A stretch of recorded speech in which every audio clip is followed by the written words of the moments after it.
Welcome back, everyone, to another episode of the Irish Breakdown Podcast, brought to you by our friends over at FanDuel. Happy Monday. Hope everybody had a fun and relaxing weekend, but we are back with another week of off-season content here. But obviously, Brian, before we get diving into, what some magazines are saying, into more of the position opponent previews that we got going on, we got buy, sell, hold today, man. And yeah, man, it's going to be a fun episode. You guys brought it once again this week, not to the surprise of Brian or I. You guys have been absolutely killing it this offseason. Yes. Absolutely killing it. But this week is going to be a great schedule, Trev. I'm very much looking forward to. We kind of have the summer laid out, and it's going to be a blast. But I'm ready for today's buy, sell, hold. I think there's a lot of great submissions today, and hopefully our answers can live up to the quality of those submissions. If you have Travis always says it. This is for the submissions are for premium message board members only. If you do want to get a submission in, if you missed it, you go ahead and throw a super chat in. Otherwise, we are going to be doing the buy, sell, hold. We ask the people in the chat that we do. Part of the reason we want you to stay on topic is it makes it easier for us to kind of monitor the chat and pay attention to the show. But also, we like to hear what you guys think about things. And there's a lot of times where it's like, so-and-so just made a great point, and then we'll bring it up. So let's definitely have that. We do have a Brendan Sorsby comment at the end that we'll respond to. So we will talk about that at the end. I'm not as worked up about it as everybody else is as far as like whether or not he'll play. I don't think he's going to play. I think this is going to get appealed, and I think we're going to lose on the appeal. I think today says a lot more about the judiciary system in America than it does the NCAA or anything else. So I'm going to wait till the final appeal is done before I have too much to say, but I will respond to that in the buy, sell, hold at the end. So, Trev, without further ado, we got our dude Salty Virginia Peanuts gets us kicked off with the first buy, sell, hold submission. Buy, sell, hold. Marcus Freeman's most enduring legacy will be the profile he is defining for the head football coach at Notre Dame. Given the tens of millions of dollars invested in NIL, it will no longer be acceptable to have a CEO-style head coach who is not an elite recruiter, nor one who eschews meaningful intercourse with the alumni, the administration, and the public. This sets the stage for championships. There is no going back. Well, there's no going back from the standpoint of the proof of concept is there, right? And a lot of so I'm buying what Salty's saying. Notre Dame can go back if they hire the wrong coach. But I think the point that Salty is making here that I do buy is the notion that what Marcus Freeman has done and what this NIL era has proven is that Notre Dame is absolutely a place that you can recruit at an elite level, and you can retain at an elite level, and you can perform at an elite level. It's no longer about you can only win if you can, find those 3 stars and hope that they can perform well enough, and you're always just a little bit outmanned. It's about, hey, go out and find the best talent you can. And when I use the term 3-star, it's simply the best way to describe like a guy who's genuinely a 3-star player, not Benjamin Morrison, Leonard Moore 3 stars, but guys that are genuinely just like the high 3-star, low 4-star guys that you just hope pan out. And then you've always got a couple studs here and there, but just the lack of talent top to bottom. You can't recruit elite athletes in Notre Dame. Well, yeah, you can. Marcus Freeman is showing that. You can't recruit elite defensive linemen in Notre Dame. Yeah, you can. Marcus Freeman is showing that. You can't do this and you can't do that, and stuff that I've been telling everybody for years. And I'm not the only one that's been saying that. I know Brian Smith, for example, has been on the same page with me on this. Yes, it's harder at Notre Dame, but can absolutely be done. And if you have a head coach who's not getting it done, he's the problem. Notre Dame's not the problem. And that hasn't always been true, but that's been true for 15 years. That's been true. And so, yes, Marcus Freeman is the proof of concept that you can win. And I think what that has also done is it not only defines the head football coach at Notre Dame for Notre Dame and the fan base, but it also defines Notre Dame for the rest of college football.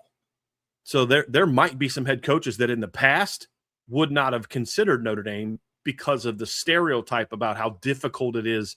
You can't do this, you can't do that, you can't do this, you can't do that. And now it's like, oh, no, yeah, you can, actually. And it's very rewarding to do so. So does it make it easier for Notre Dame to hire someone of his caliber should Marcus Freeman leave, whether it's in a year, 5, 10, 15, hopefully much further down the road. But it has certainly created a proof of concept that says, no, you can win here. You can recruit at an elite level here, and you don't need luck on your side because you have all the resources in the world to win at Notre Dame if you're willing to put in the work. Yeah, this is a great way to get us started off here, Salty. I'm buying this one as well. And yeah, I think in this day and age of college football, it's a unique job at Notre Dame. It's not the same as being the head coach at an LSU with Georgia and Ohio State and Michigan. Not a shot at those other schools. It's just different. And you need a specific type of person to win at Notre Dame. And that's what Marcus Freeman has been able to show. So I'm absolutely buying that will be the biggest part of his legacy. And that's something that I appreciate the wording here. I've one of my biggest pushbacks for talking about previous coaches about Notre Dame, but like, they set the new standard. They set the new standard. It's like, and I put Marcus Freeman in that bucket too. I think they're all living up to, Marcus Freeman is living up to the standard that was set before them by guys like Lou Holtz and Frank Leahy and Eric Parsegian and Dan Devine and Newt Rockney. And with Marcus Freeman, it looks a little bit different because fact of the matter is Lou Holtz and Eric Parsegian and Dan Devine and all those other aforementioned coaches didn't have to deal with NIL and the transfer portal to this magnitude. But the standard at Notre Dame is always the standard, and Marcus Freeman is absolutely living up to it. I think that's going to define him as well. I'm with you, Salty. Big time. From Grubbing Up Heisman, buy, sell, hold. Baseball feat you would rather accomplish. So buy one, sell one, hold one. Option 1 is an unassisted triple play. Option 2 is to pitch a perfect game. And option 3 is hit for the cycle. I've actually done 2 of these 3. I've had an unassisted triple play, and I've hit for the cycle. I was a home run away from hitting for the cycle in an all-star game. I'm still mad about that. But the answer is still the same for me. It's pitching a perfect game. Like, look, to pitch a perfect game or no hitter, you need your defense to help you. I mean, I went through that. I had a game, Trev, where my senior year of high school, my defense wasn't very good. My team wasn't very good. But like I had a game where I gave up more runs than hits and walks. They weren't earned. You know what I mean? Like, you need help, but still, to pitch a perfect game, you got to be dominant. And I still feel that the most dominant, like dominating over your opponent thing you can do outside of just like, line play where you're physically dominating it is, to me, pitching a great game. Because it's me versus you in a lot of ways. And especially if your perfect game came with a lot of strikeouts, and I was a high strikeout guy. Like, that to me is still like that's the most mano a mano, me versus all y'all type of thing. Now, again, you need your defense to step up for you. There's going to be some plays in the hole that your shortstop or second baseman have to make. There's going to be some, great paths to the ball that your outfielders need to take, things like that. Your first baseman's going to have to scoop a couple low throws out of the dirt, right? Those things are going to happen. But it's still me versus you, and I just completely dominated you. So look, I played baseball, basketball, football my whole life. There was nothing that brought me more. I'm trying to think of the word, fired up the old testosterone more than when I was feeling it on the mound. And, and I was a bit of a trash talker. So when I would strike a dude out, especially when he struck him out swinging, I hated when guys struck out looking. I'm like, come on, man, swing the bat. When you strike a guy out looking or swinging, it's like, that's that, go sit down kind of moment that it's probably just me, but that was always something that I just enjoyed as an athlete. That's the one where I felt the most, puffed my chest out a little bit more. Yeah. No, that's fair. I would buy, pitch a perfect game, hold, hit for the cycle, and then sell unassisted triple play. I also pitched, and I've never pitched a perfect game. I've thrown a couple no hitters, but pitching a perfect game is very, very tough to do. I've gotten close, but it's tough. But yeah, that would be mine. I loved pitching. That was the hardest part for me about walking away from baseball.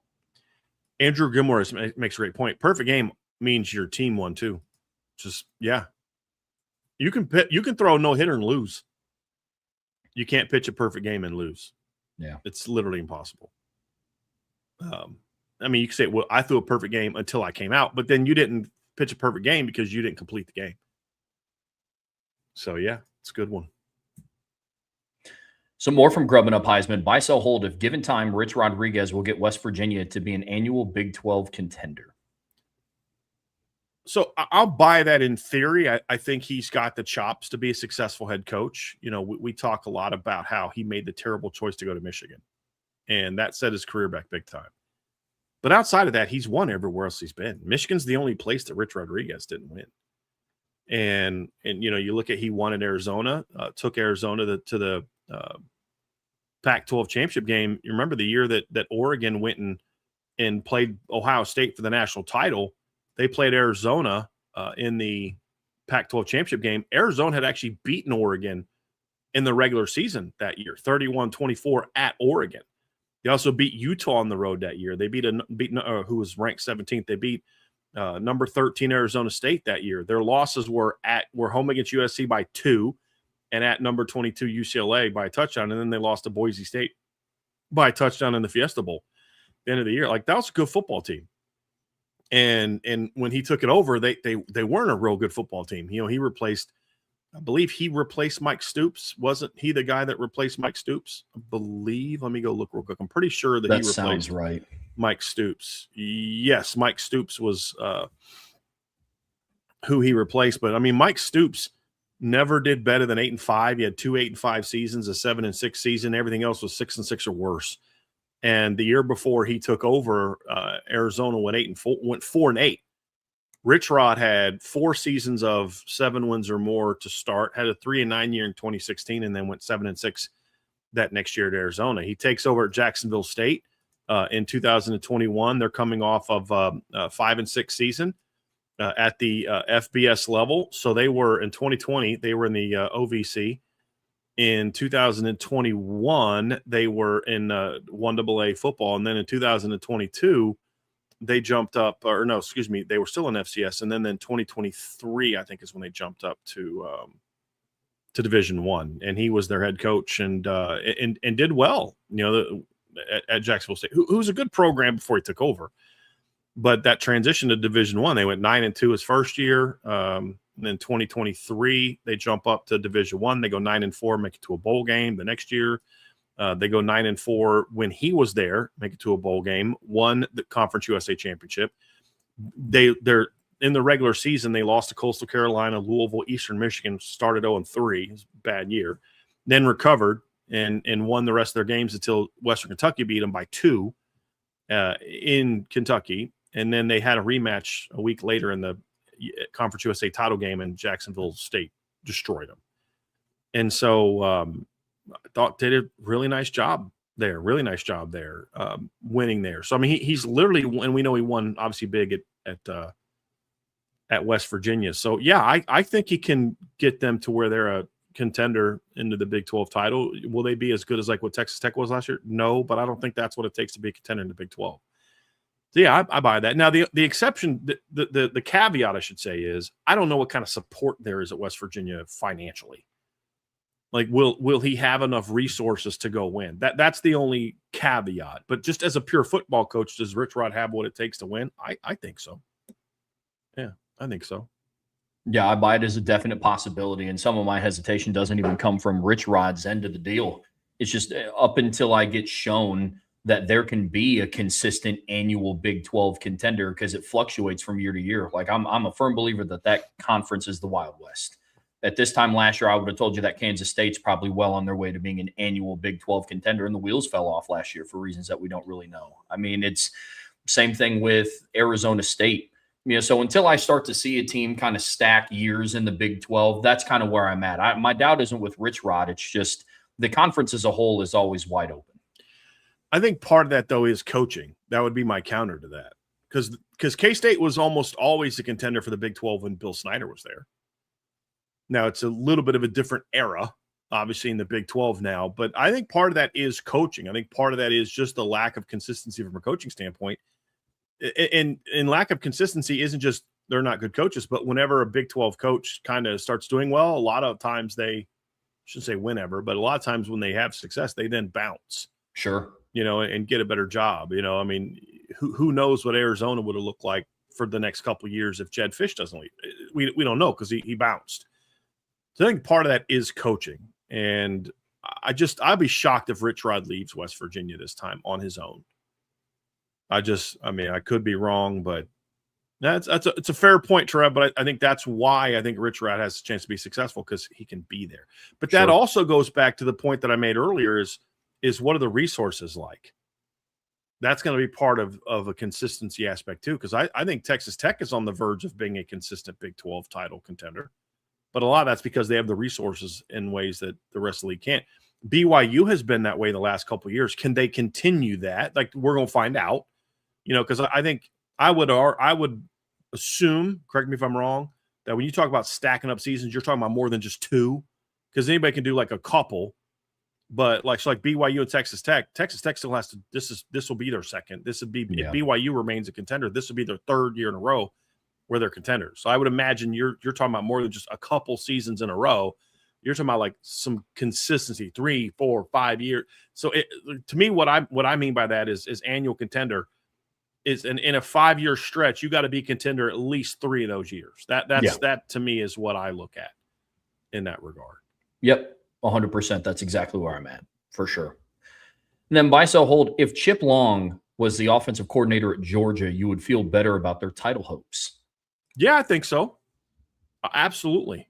I think Chip Long is a much better OC than what Mike Bobo is, and I'm disappointed that Brian Kelly's attempt to completely sabotage Chip Long's career was successful, unfortunately. And I think Chip made a bad decision to take the Georgia Tech job. I told him as such, because I thought Jeff Collins was a dead man walking, and just kind of set him back as well. So, yeah, I think so. Yeah, I buy that as well. I mean, without Chip Long, they have the 6th best odds right now on FanDuel to bring home the entire thing. And I think one of their biggest hindrances this upcoming season, one of the biggest reasons for my hesitation around them, is Mike Bobo. I mean, his blatant lack of use of Oscar Delp and Lawson Lucky last year, the offense looks entirely different, and they're a lot less successful on a week-to-week basis ever since Todd Monken left. So, yeah, I buy that as well. I was a big fan of Chip Long. And then Notre Dame question, safety Bronte Johnson will have more than 43 solo tackles, 7 interceptions, and 3 pick sixes this season. Those are what Malik Hooker did his final season at Ohio State. 3 pick sixes, no, I don't. I'll never predict that. I know that happened for Malik Hooker.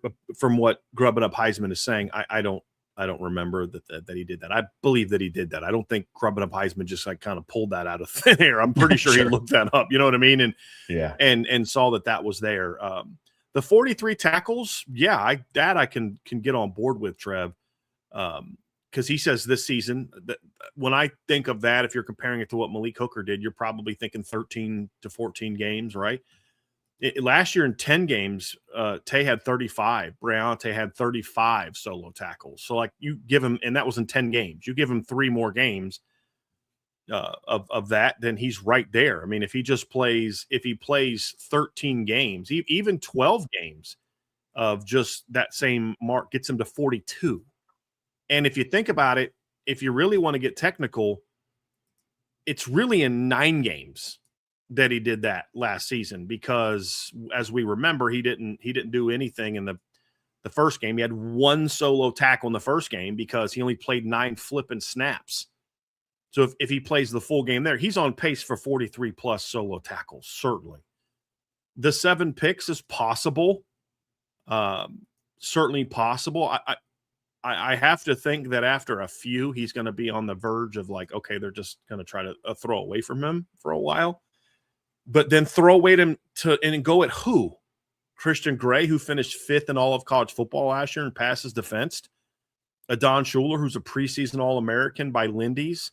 Leonard Moore, who is a unanimous #1 cornerback in college football, coming back, was a unanimous All-American last year. Or DJ McKinney. Like, Dallas Golden, who exactly are you to throw away from? Right. And that's what makes this secondary, in my opinion, so good. So that would be why I think that the 7 picks is still possible, especially if we go deeper into the season. I think that's certainly possible. What say you, Trev? Yeah, I agree. I mean, after Xavier Watts' 2023 season where he won the Nagurski Award, he followed that up with 6 interceptions in 2024, and I would have thought he might have ended the season with 2 or 3. Just being in the right place at the right time, playing assignment correct football, and he ended up coming away with 6. So I definitely buy the 43 solo tackles. I also buy the 7 interceptions. He had 4 last year in basically 9 games, and he could have gotten to 6.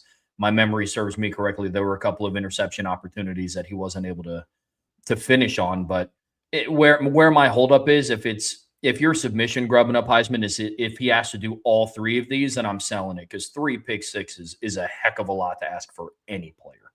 So if it's all encompassing, then I'm selling it. But if we can kind of pick and choose, which they do, which he will be able to do, 43 solo tackles and 7 interceptions, I'm very confident in. From D-Troll Hunter, buy, sell, hold. Of all the new hires this cycle, Alex Golesh is your pick to make a surprise playoff appearance in year 1. Yeah. So I guess am I buying this that he is the surprise pick, or is the surprise that he's the only new coach to lead his team to the playoff?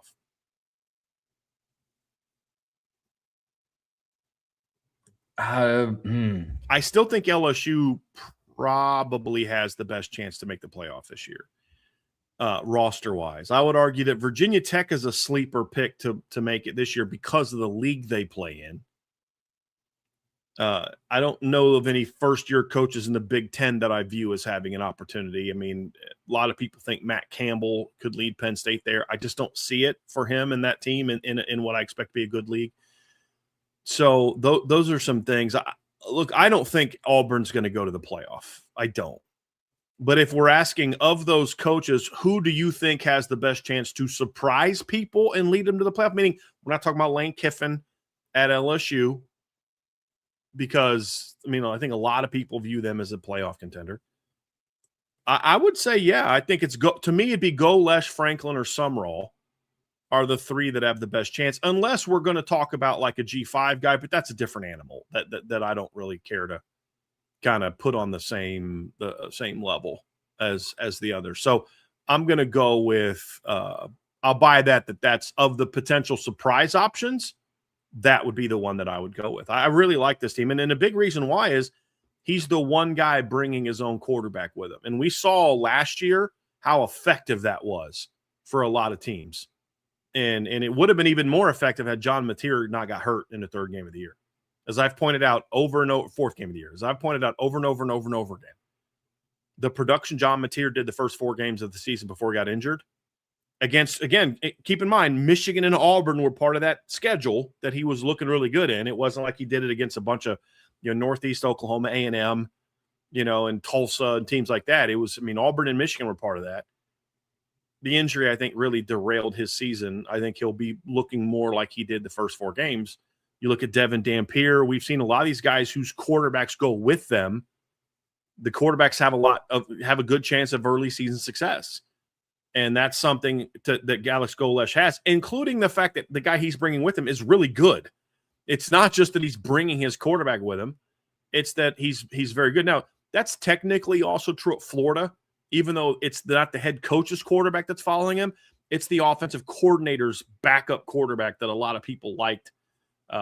Aaron Philo is a starter at a lot of teams in the ACC last year. He just happened to be behind arguably the best quarterback in the ACC last year, arguably the best quarterback in the ACC. I think there's some other guys that were in that conversation, but Haynes King was a great player for Georgia Tech last year. So, yeah, that would be my pick. That would be my pick. Yeah, there's very few head coaches that were able to bring along their quarterback. The only other ones that I can think of off the top of my head is Eric Morris brought Drew Mestemaker along with them, but I don't. They just have so much further to go. Like Rocco Becht is going with Matt Campbell. Like there's others that way, but I think Auburn's different because I think their talent level is closer to being there than what you see at Penn State and what you see at Oklahoma State. Yep. So he's not the only guy. He's the only one of Florida. Technically Virginia Tech has the quarterback came with them, but it's not the OC that he played for. Grunkmeyer's coming with them, but it's not the OC. Yeah. And I don't think Grunkmeyer took over until after Franklin was gone either. Correct. So but it would have still been the same OC and all that kind of stuff. So sure. Yeah, I buy that as well. per your submission, D-Troll. And I think it's going to be interesting because of those teams that we just talked about, I think Auburn, based on how I believe they're going to be set up, especially offensively with Byron Brown, I think that they could actually do some damage in the playoffs. I don't know if they're going to go compete for the national title or not, but those are always the teams that I kind of look out for to do damage. Just kind of come down to how their defense plays. But yeah, I'll buy that of the surprise coaches. And then with all of Notre Dame's returning production, you would rather have had Miami in the early season than in November. Sell. Hard sell. I understand where you're coming from, meaning like, hey, you're going to be ready to rock and roll early in the season. And while that may be true, and by the way, guys, when we say a team is not going to be successful, it doesn't mean that we don't think a coach is good.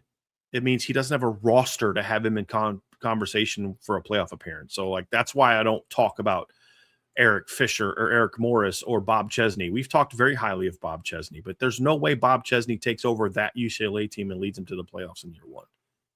He's not bringing the talent with him that Kurt Cignetti had. So I just want to make sure that clear. It has nothing to do with not having love for someone. It just means that team is not one that we view as being a playoff contender in a competitive league. So let's make that clear. But back to this question. I understand all that, but there are still some new faces at Notre Dame, the new look offensive line, things like that. But the big reason why I'm selling that is because Miami's going to look very different this year. And I would much rather have, there's two ways of looking at it. One is, well, it's, new coach and, a new quarterback in the system, and you've got new this, and they're going to look different, and he's got to learn this. I get all that, but I want to know much more what a Shannon Dawson system is going to look like with Darian Mensah. And by November 7th, you're going to have 7, 8, 9 games of evidence of how Shannon Dawson's going to use Darian Mensah. When you're the better team, which we view Notre Dame to be, when you're the more talented team, which we view Notre Dame to be, but it's close, I don't want there to be any potential advantage that you have over, what we're going to do, but we don't necessarily know what you're going to do. And when the town is close, and that's the case, that sometimes can be the advantage to the team where you don't necessarily know what that offense is going to look like with that particular group of personnel.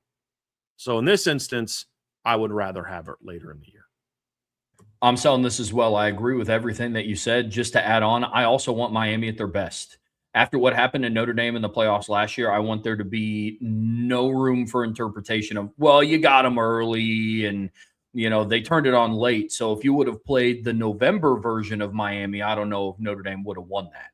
I mean, we talked about that with Notre Dame. It's like, if they had a rematch in November, do I think Notre Dame wins it? We were under the belief of yes. I want there to be no room for interpreting what could possibly happen. I want Miami at their best, and I think that's what would mean the most on top of everything else that Brian mentioned. So it's a sell for me as well.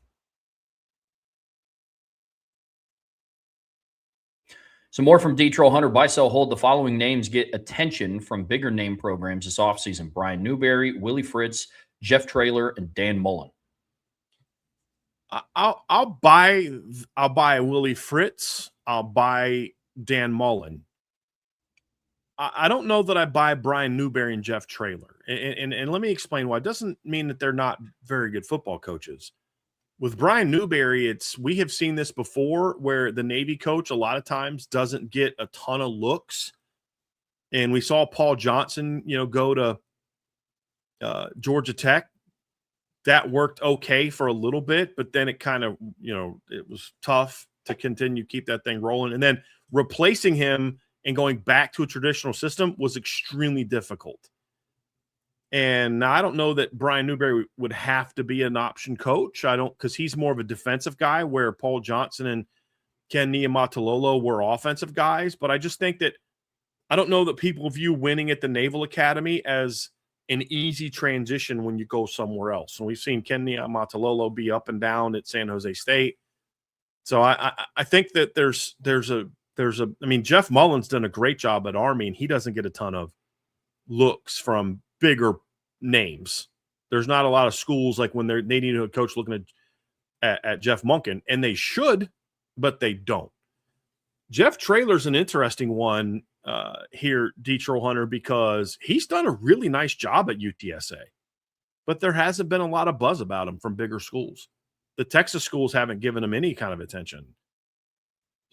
I don't know why. So it makes me pause. Like, is there something about him like that they don't respect or they know or something? I don't know. But I would think like when Baylor or Texas Tech or Houston or schools like that are looking for another head coach, I've been surprised that Jeff Traylor hasn't got a lot more love and attention. So very surprised. I think Willie Fritz will absolutely continue to get looks, but there's a ceiling on Willie Fritz at programs, partly because of his age. So I don't know that he's like a guy that Clemson's hiring to replace Dabo if he retires at the end of the year. But he's a guy that Baylor fires their coach. I would absolutely look at Willie Fritz if there was some way to get him over from Houston. I don't know if that's an option. But the other thing too about this list is I don't think Willie Fritz belongs on this list with the other three coaches, because Willie Fritz is already at a Big 12 school. Yeah, with history and tradition. Like, Houston is not a G5 school. Jeff Traylor, Dan Mullen, and Brian Newberry are all at G5 schools. Like, why would really Fritz leave Houston to go to Baylor unless Houston's just not supporting the program, which could be. So I don't know that it's going to be like bigger names than Houston, even though you and I would agree that Willie Fritz is a heck of a football coach. But normally a lot of these schools go for younger options as opposed to a guy who's already 66. That would be an issue. And the only reason Michigan turned to Kyle Whittingham is because they kept getting turned down by younger coaches that they were pursuing. So that's why I kind of don't know that Willie Fritz fits great there into this list, because he's already at a Power 4 school that won 10 games last year and has a lot of history and tradition. They've produced Heisman Trophy winners. I mean, Joe Montana's most well-known game was in the Cotton Bowl against Houston, the Chicken Soup Bowl.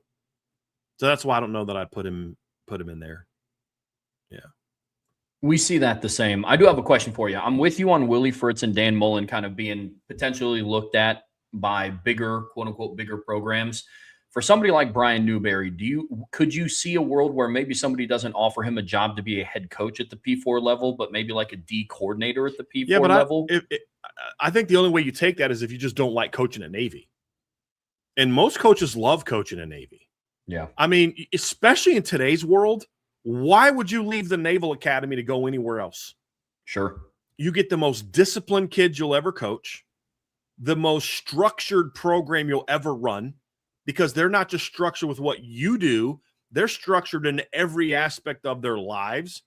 You're getting young men who have a much greater purpose in life than playing football.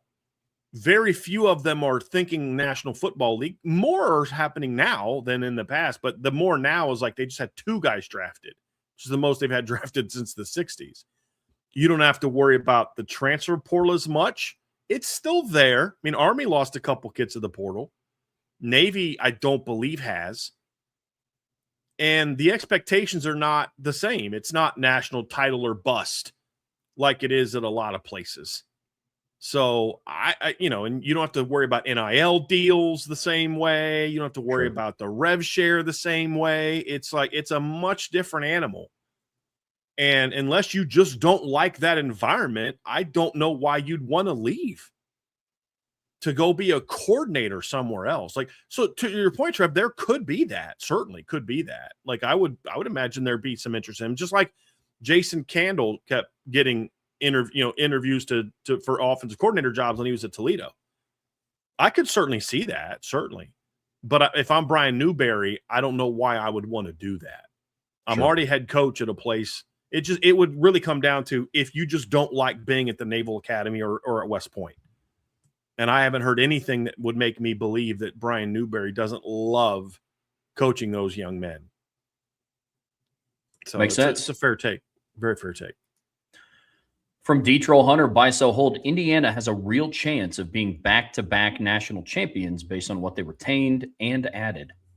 I'd buy that. Do I predict them to be the national champs again? No. Would they be in my top 4 options to win a title? No. They weren't last year either. I think in some areas they're not going to be as good as they were last year. In other areas, I think they're going to be better than they were last year. And they've got the same coaching. So are they a legitimate title contender again? Yes, I buy that they are. which then makes them have if you're a legitimate contender, you have a real chance. Would you agree with that, Trev? Without a doubt. Yeah.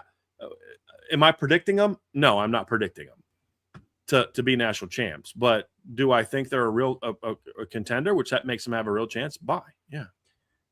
I'm buying this as well. Any team coming off of a national title season that retained their head coach and both of their coordinators absolutely should be in this discussion. We could put talent aside, and I'm a fan of what they brought in the portal, what they retained, bringing back Tyreek Tucker and Mario Landino and players like that on the interior, their D-line, their offensive line. I really like. There's going to be some areas where physically they're more talented than what they were in 2025, the year they won the championship. D-line.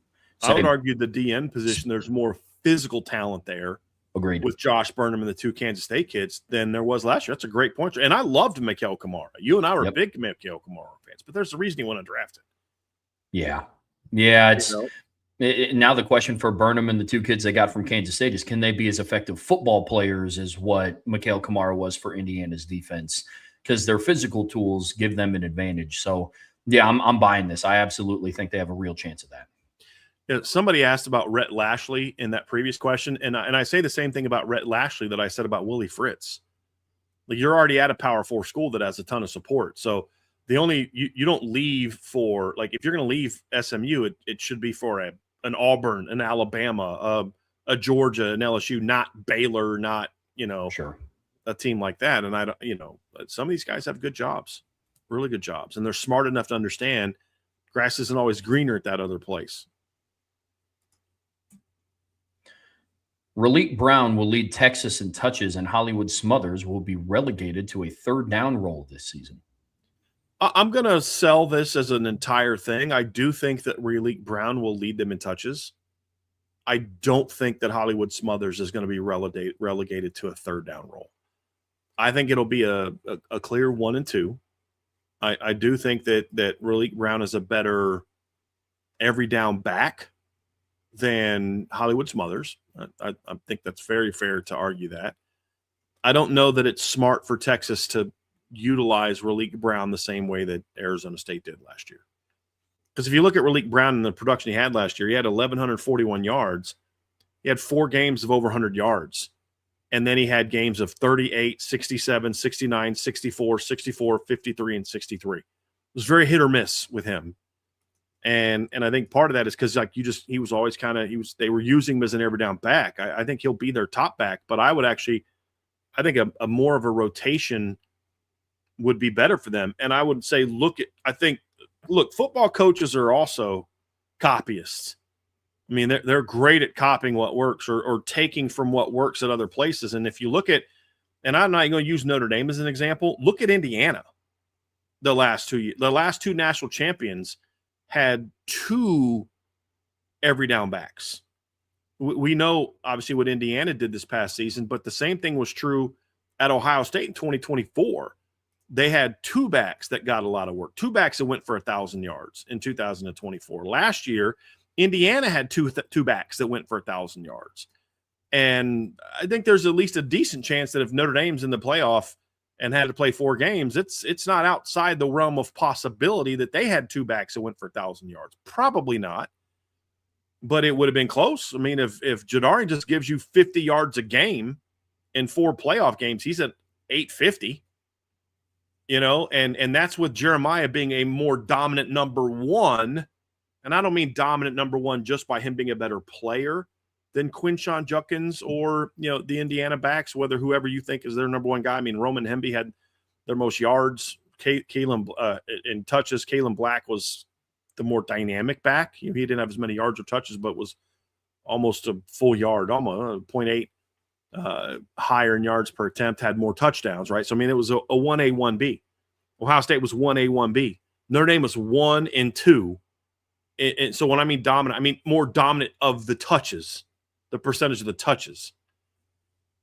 Even if it's that with Raleek Brown and Hollywood Smothers, I still think Hollywood is much more than just a third down back. We see that the same. You could even see it to where it's maybe a little bit more matchup based. Maybe not as ironed out as Raleek Brown is the every down back and Hollywood Smothers comes in on third down, like what we saw in 2024 with Notre Dame, where just Aeneas Williams was the third down back. So I'm with you on that. Let's talk about Georgia. Isaiah Canyon will be key to helping Gunnar Stockton open up the Georgia offense this season, and will have more impact on the passing game than Zachariah Branch. Oh, yeah. I think Zachariah Branch is a very overrated player. Yeah. Very overrated player. I think Isaiah Canyon has an opportunity to help them a lot more. I think Mike Bobo wants kind of a run downhill, throw downhill type of player on the outside that he didn't really have. Noah Thomas didn't really give them that. I think Isaiah Canyon gives them more of that. Yeah, I think so. I buy that as well. I'm going to be very interested to see how Mike Bobo uses Isaiah Canyon, Talon Taylor, who's going to be a redshirt freshman, and then Lawson Lucky. Got to find a way to get them involved as well. But I buy this as well. I just think it's the style of play is more needed, yeah, and beneficial than what Zachariah Branch gave to the table. It's like, dude complained about his role at USC. Dude complained about his role at Georgia. And I'm like, okay, I understand wanting to get mad at Mike Bobo for not utilizing you as well, but say whatever you want about Lincoln Riley as the head coach. That dude knows how to develop quarterbacks and receivers. Yeah. And if you don't thrive in his offense, maybe you're the problem. So the Falcons will learn. They'll learn soon enough. Yep. Agreed. Some more from D-Troll Hunter. Buy, sell, hold. South Carolina's portal additions in the trenches make them a sneaky team this season. Well, if their starting left tackle didn't get hurt, I'd feel a little bit better about this. But they've already lost one of their projected starting offensive linemen. So I think that is going to hurt them a little bit. The kid that they recruited a couple years ago that was a really good player, and I'm completely drawing a blank on his name. Give me a second. I'm pulling it up now. Josiah Thompson. I think that hurts them a little bit. Now, they did get the Pete kid from NC State, who I think is a good player, no doubt. They got a kid from Purdue who's okay, but I would have really liked them a lot better. But the other thing too the reason I somewhat sell this is I don't know that Shane Beamer has any kind of track record of showing that he can bring a bunch of portal transfers together. Actually, if you were just to say D-line, I could be with you on this, because what I love about their D-line additions, Trev, is most of them are just going to be rotation guys because they bring a lot back from their D-line. I'm just not a fan of a 5-man starting offensive line that's all transfers. We haven't seen a lot of proof of concept that can work. Even Indiana, I think 3 of their starting offensive linemen their first year were kids that were at Indiana.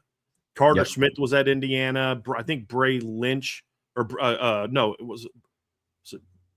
between Bray Lynch and Drew Evans, like one of them had been there, and then they had some other kids that were already there, and they had a couple transfers. So I don't know that I love the idea of an offensive line completely remade being successful. Defensive line, we have seen that proof of concept on the defensive line, but they're not asking those guys to come in and carry that team because they've still got Dylan Stewart and a lot of other guys come back. So I'm not sure I can buy this because of that.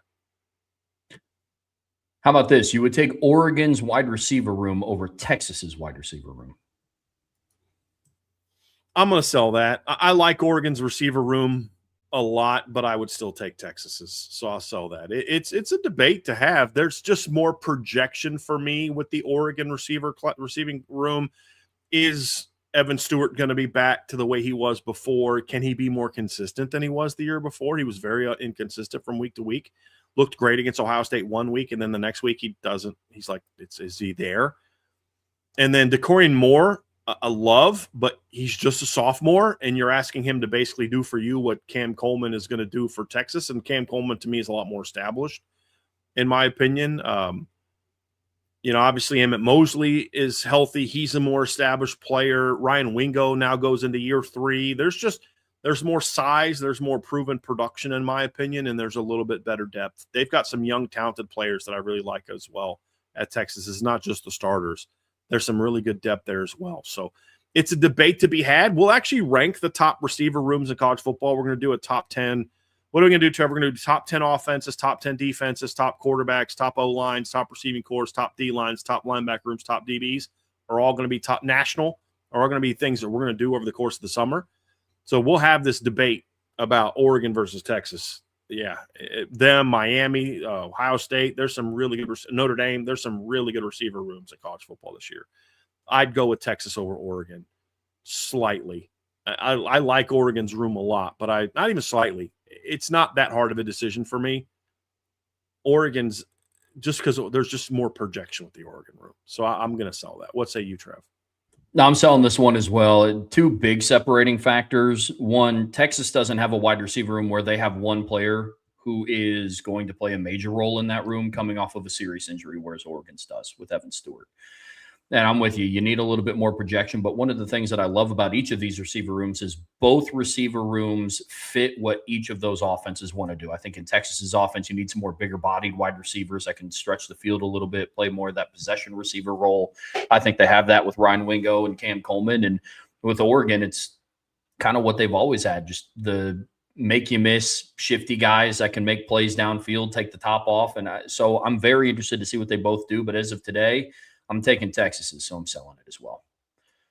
Another one from Detroit, buy, sell, hold. Legend Bay's move from quarterback to running back at Ohio State is the right move for him to maximize his talents. Yeah, I don't know that there was ever any real conversation in playing quarterback. I'd be shocked. He was never going to play quarterback. He was not a quarterback. As a running back or a slot receiver, he could be very dynamic. Yes, I like Legend Bay a lot. There wasn't Notre Dame went after him early and backed off because they went out and got Javian Osborne and Jonas Walton. So they were good there. But I thought that was a great late flip by Ohio State. And it's a very unfortunate situation with him wanting to go to Ohio State, but the family pushing him to Tennessee and just a big mess. But it ends up working out, I think, well for the young man. He's going to the place he wanted to go to without having to waste a year at Tennessee. I think it's a great late pickup for Ohio State. He's a very dynamic player. And you better be to have that name, Legend Bay. Like, that's a great name. But he's a very talented player. And he'll fit that. Well, I guess I still don't know what their system is going to be under Arthur Smith, but he fits some past versions of the Ohio State offense very well. Yeah, he's going to have to learn playing running back is different than being a running quarterback, but I don't think it's a super hard transition. You give him 1 year of learning it, he'll be fine. He'll be Agreed. Fine. We see that the same, especially with the emergence of Tavian St. Clair this offseason too. For Legend Bay to get on the field, I like that move as well. Mm-hmm. Yep. Yes, we will. We got the buy, sell, hold here today in the Irish Breakdown podcast, brought to you by our friends over at FanDuel. We have D. Troll Hunter getting us kicked off here. Buy, sell, hold. Nico Iamaleava now seemingly forgotten builds on 2025 and gets 2027 NFL draft buzz by the end of the season. I mean, look, man, I'll buy this just because the NFL is so hungry for quarterbacks that they'll hype up anybody. I don't think that building on 2025 isn't the thing he needs to do, though. There was nothing to build on last year. He was just not a very good quarterback last year. Even against USC, he goes 27-38, 71.1% completion rate, right? That's pretty good, right, Trev? For 200 yards, 5.3 yards per attempt. The game before that, he went 16 of 26 for 69 yards against Washington, 2.7 yards per attempt. I just don't think he's a very good quarterback. Indiana, he goes 13 of 27, 113 yards, 4.2 per attempt, no touchdowns, 2 picks. In the last 5 games of the year, he threw 4 touchdowns and had 4 picks. I don't know that there's a lot to build on there. I think Nico is always a kid that's had a cannon for an arm. He's athletic, but he's just you guys that have been on the message board for a while know I was never super high on Nico as a quarterback. I don't think he reads defenses very well.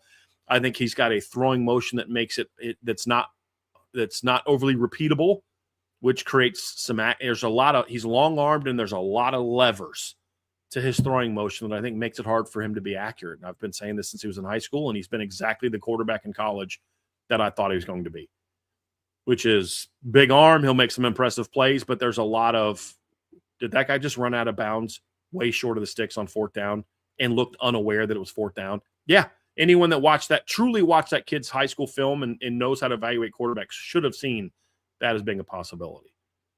So, I mean, but that won't stop the NFL from seeing 6'6" and big arm and athletic and all that other nonsense.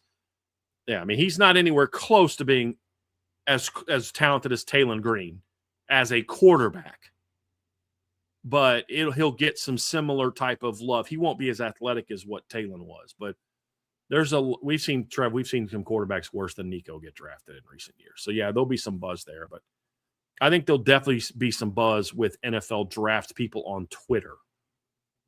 And that's not a shot at all of them, but there's some guys that just like they don't know quarterbacks, but they love to talk about quarterbacks. And he's the kind of kid they'll fall. Look at this arm. Look at this throw where he fits the ball 30 yards down the field between two guys. And you're like, yeah, okay. What happened on the next play? Well, but still, with the right coach, nope. We always hit the point in the NFL draft season or the season leading up to it, and it's around February before the combine happens. It's people want to find the quote unquote dark horse in this draft. Sure. And, I can already see it now. It's like, a lot of attention's going to CJ Carr and Arch Manning and Dante Moore. But, people forget about what Nico did at Tennessee in 2024, led him to the playoffs, did all these other things. And they'll find like the one clip of, him making just an absolute money throw. And it's what they'll latch onto. So I buy that he's going to generate a lot of NFL draft buzz. I kind of sell that he's going to build on his 2025 and 2026, though. And I think ultimately he doesn't get picked very high. Agreed. Unless I'm completely wrong on him and he completely turns things around. Agreed. Which Chesney could get some stuff out of him production-wise. So, I don't think he'll necessarily be as unproductive at quarterback this year that he was last year. I don't. I think the system will fit him a lot better. Just don't think he's actually still going to be a very good quarterback. It'll be system-driven. Yeah. And NFL teams will eventually figure that out. If Will Hammond is the starting quarterback for Texas Tech, BYU is Irish Breakdown's new favorite to win the Big 12.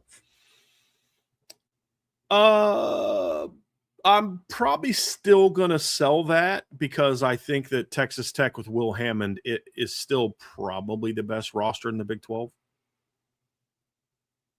But I think it makes the margin for error a lot thinner. A lot thinner.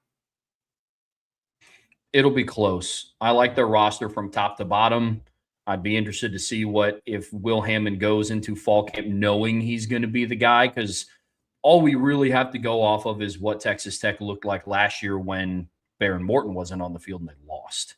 Mm-hmm. But that's an unfair comparison because it's like one guy getting thrust into the starting lineup against Arizona State, one of the better teams in the Big 12, versus having an entire fall camp to prepare to be the guy. Mm-hmm. But it's close. I really like BYU. I don't think Arizona State's getting talked enough about. That's another one, exactly. Yeah. Because even if I accepted that Texas Tech won't be the winner, as Trev and I have talked about in other shows, I don't know that BYU is my pick as the event. Now, BYU, I no-brainer have them ahead of Arizona State in the preseason top 25 because we know more about BYU than we do Arizona State. But Arizona State's one of my sneaky sleeper playoff teams for this year. Yeah. I don't know. I don't know that I can say for sure. I love this. There's a lot. Some of their players have to prove, a lot that Kenny Dillingham has to prove. But I like this team talent-wise. I do. I really do. Sticking on the lines of the Big 12, head coach Colin Klein helps get quarterback Avery Johnson on track, and they make some noise in the Big 12 this year. I buy it as a possibility. I wish that K-State had more guys coming back. Like that would have been a team I would have loved to have seen if like J.C. Brown would have come back with Colin Klein's offense. If at least one of the two DNs that transferred to Indiana would have come back. If Austin Romaine would have come back. Like the K-State actually had a lot of talent last season. It's just the problem is a lot of those guys are gone. Yeah. And so, Dylan Edwards left, although he didn't do anything for them last year. He bounced. Like Joe, but they got some talent though. I think Joe Jackson's back. Didn't he come back? The big running back they had last year. I thought so. So there's still some good players there. I believe Jerron Tibbs is coming back. It's just in a lot of ways, Trev, they're having to rebuild a lot. I think they lost 4 starting offensive linemen from last season. They lost a lot of their defensive line, including the 2 kids that went to Indiana. And they're replacing them with portal guys. Now there's some portal guys that they got that are good players, but I just would have felt a lot better about it if they had more coming back. That's all. But if Avery Johnson, if he can get Avery Johnson on track, however, he's kind of got the game-changing talent to kind of make them a contender. And a lot of their losses last year were very competitive losses. So, yeah, I could see that being I'll buy that as a possible. I just would have felt better if they had a little bit more coming back. I definitely buy it as a possibility. Right now, FanDuel has Kansas State with the fourth best odds to win the conference. They are behind, as of right now, Texas Tech, BYU, and Utah. Texas Tech is still the runaway favorite to win the conference, but be very interested to see what Kansas State does this year. I'm with you. From the history expert, buy, sell, hold. If Notre Dame goes 12-0 and then dominates through the playoffs like Indiana and Ohio State have the past two playoffs, Notre Dame should be considered as equal to 18 Clemson, 19 LSU, and 20 Bama. Well, buy in theory, but let me present what needs to happen, because what you're presenting is basically what Indiana did last year. And then some.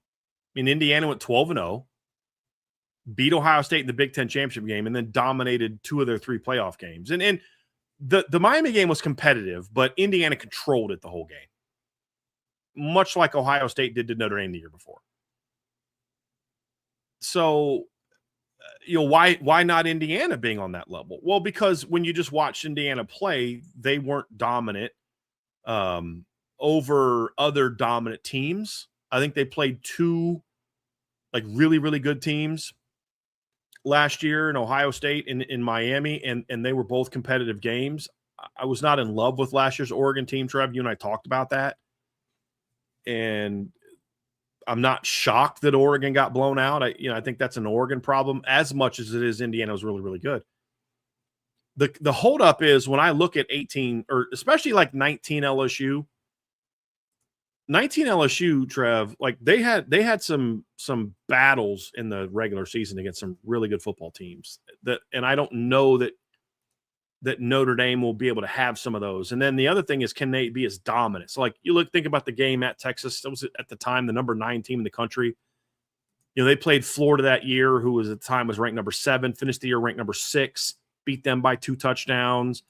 They beat number 9 Auburn in late October. Auburn finished number 14 in the country that year. They played at number 3 Alabama, had to win that game. Bama finished number 8 that year. So it wasn't just that they won games. They played Georgia in the SEC title game, won by 27 that season in 2019. Georgia finished the year ranked 4th in college football. So it's not just that they dominated. And with all due respect to how dominant Indiana was over Alabama, there's that level of dominance. And then there's what LSU did to Oklahoma. You know what I mean? That's a whole different level of dominance. And that 19 LSU team blew out a lot of the remnants of the 2018 Clemson team that was left over in 2019 and blew them out. With all due respect, 2019 Clemson was a lot better than anything that Indiana beat last year. It's not their fault. It's just there wasn't anybody as good in what we said was a down year in college football. So part of that's going to depend on what Trev and I talked about last week. Is Miami as good as we hope they're going to be? Is SMU as good as we think they can be? Is BYU as good as they think we can be? Because if only Miami's really good, then Notre Dame is more 2025 Indiana than they are 2019 LSU or 2018 Clemson. I don't put 2020 Bama in that quite as much just because it was such a weird year. I don't put a lot of anything from COVID in the comparisons with other seasons. I'll say Bama was clearly the most dominant team in college football that year. It wasn't even close. Yeah. But there's just so much about that season. How good would Ohio State have been if they had a whole off season? How good would Clemson have been that year if they had a whole off season? I mean, there's so many things that you look at to make that year hard to judge. But 2018 Clemson, 2019 LSU, especially 2019 LSU, they had some battles in the regular season, man. Some battles against really good teams that they won by double digits. So you could say maybe Notre Dame could stack up talent-wise if they do well, but I just don't know that their regular season path to victory is going to be enough big wins for them, even including the playoff wins. Because then you say, well, LSU only had to win 2 playoff games. Well, yeah, kind of. They had to win 2 playoff games and the SEC championship. And if Notre Dame's 12-0, then they probably only play 3 postseason games, just like LSU did in 2019. So that's why I'm saying I just don't know that I'm ready to put them on that level. We'd have to see what kind of dominance that Notre Dame has. and what the schedule looks like before I'm ready to go there. But I mean, I buy that it's possible that this scenario could lead to Notre Dame being that. I also think Notre Dame would have to play better teams than what Indiana played last year, because that's another part of it. They beat an Alabama team that had no business being in the playoffs, an Oregon team that, I mean, what were they, the 5 seed, played a 4 seed that was not that good, and then they beat Miami, who was an upstart 10 seed, right? I mean, they didn't play the 2 seed, the 3 seed, or the 4 seed at any point in time in the playoffs, which also hinders. So, I mean, so there's that. Does Notre Dame get that path? Or does Notre Dame get the path that Ohio State had 2 years ago, where they had to play like 3 really good teams? Like, I'm not saying Indiana was not as good as Ohio State. I'm not saying 25 Indiana wasn't as good as 24 Ohio State. I'm not trying to have that debate. What I am saying is 24 Ohio State had to beat 3 better teams than what 25 Indiana beat in the postseason. That's all I'm saying. Beating number 1 seed Oregon, and I'm just looking at the last 3 games. I'm even counting Tennessee. Number 1 Oregon is better than anybody that Indiana played by far. I would argue that Texas, who was the 5 seed but was ranked 3rd in the final rankings, was better than anybody that Indiana beat last year.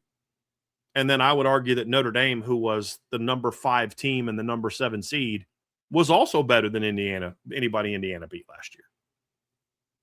So I think that if Notre Dame has a undefeated regular season and then has a path like Ohio State had, then we may be having that kind of conversation about how dominant their season was. Unfortunately, Notre Dame's regular season is probably going to look a lot more like what Indiana's did last year.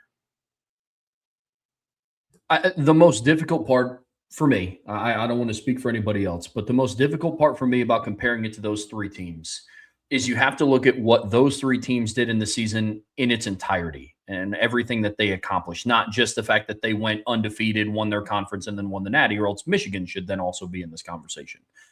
But there's different things that they did throughout the year. When I think of 18 Clemson, I don't just think of they won the ACC, went undefeated, and won the national titles. They exhibited levels of dominance. They had 3 of their 4 defensive linemen get taken in the first round.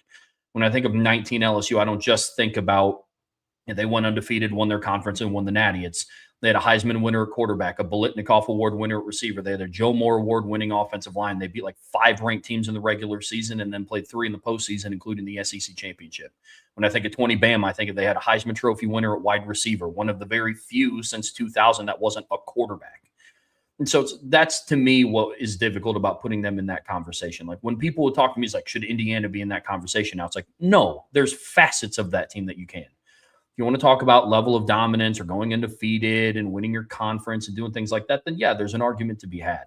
So I buy that there are aspects of Notre Dame's team that could be in this conversation. Level of dominance throughout the regular season, going undefeated in the postseason, winning a title, absolutely. But with those other teams that are generational, like 18 Clemson, 19 LSU, or 20 Bama, there was other things that separated them from the other undefeated teams that have won titles. That's where I'm hesitant to say, yeah, Notre Dame will also be in that conversation. Of those 3, exactly. I'm most confident that Notre Dame can be as good or better than 2020 Bama. Agreed. Of those 3. Agreed. Like if it was a buy one, sell one, hold one, I'd buy 20 Bama, hold 18 Clemson, sell 19 LSU. If it was a buy one, sell one, hold one. Yeah. Yeah. And it's not far off. 18 Clemson and 19 LSU aren't far off. Agreed. They're very close. I'd like to see that. We always talk about, well, how would 19 LSU do it against 01 Miami? I'm like, I'd like to see 19 LSU against 18 Clemson. That would be a heck of a game. Heck yeah, man. I mean, even the 19 game, I know the final score didn't indicate it, but that was even a heck of a game. That was Trevor Lawrence's first loss in college. Yeah. I mean, that was the first time that he had lost as a starter at Clemson. Which is crazy. So, isn't it? It's absolutely crazy. And they had to beat a pretty darn good Ohio State team to get there.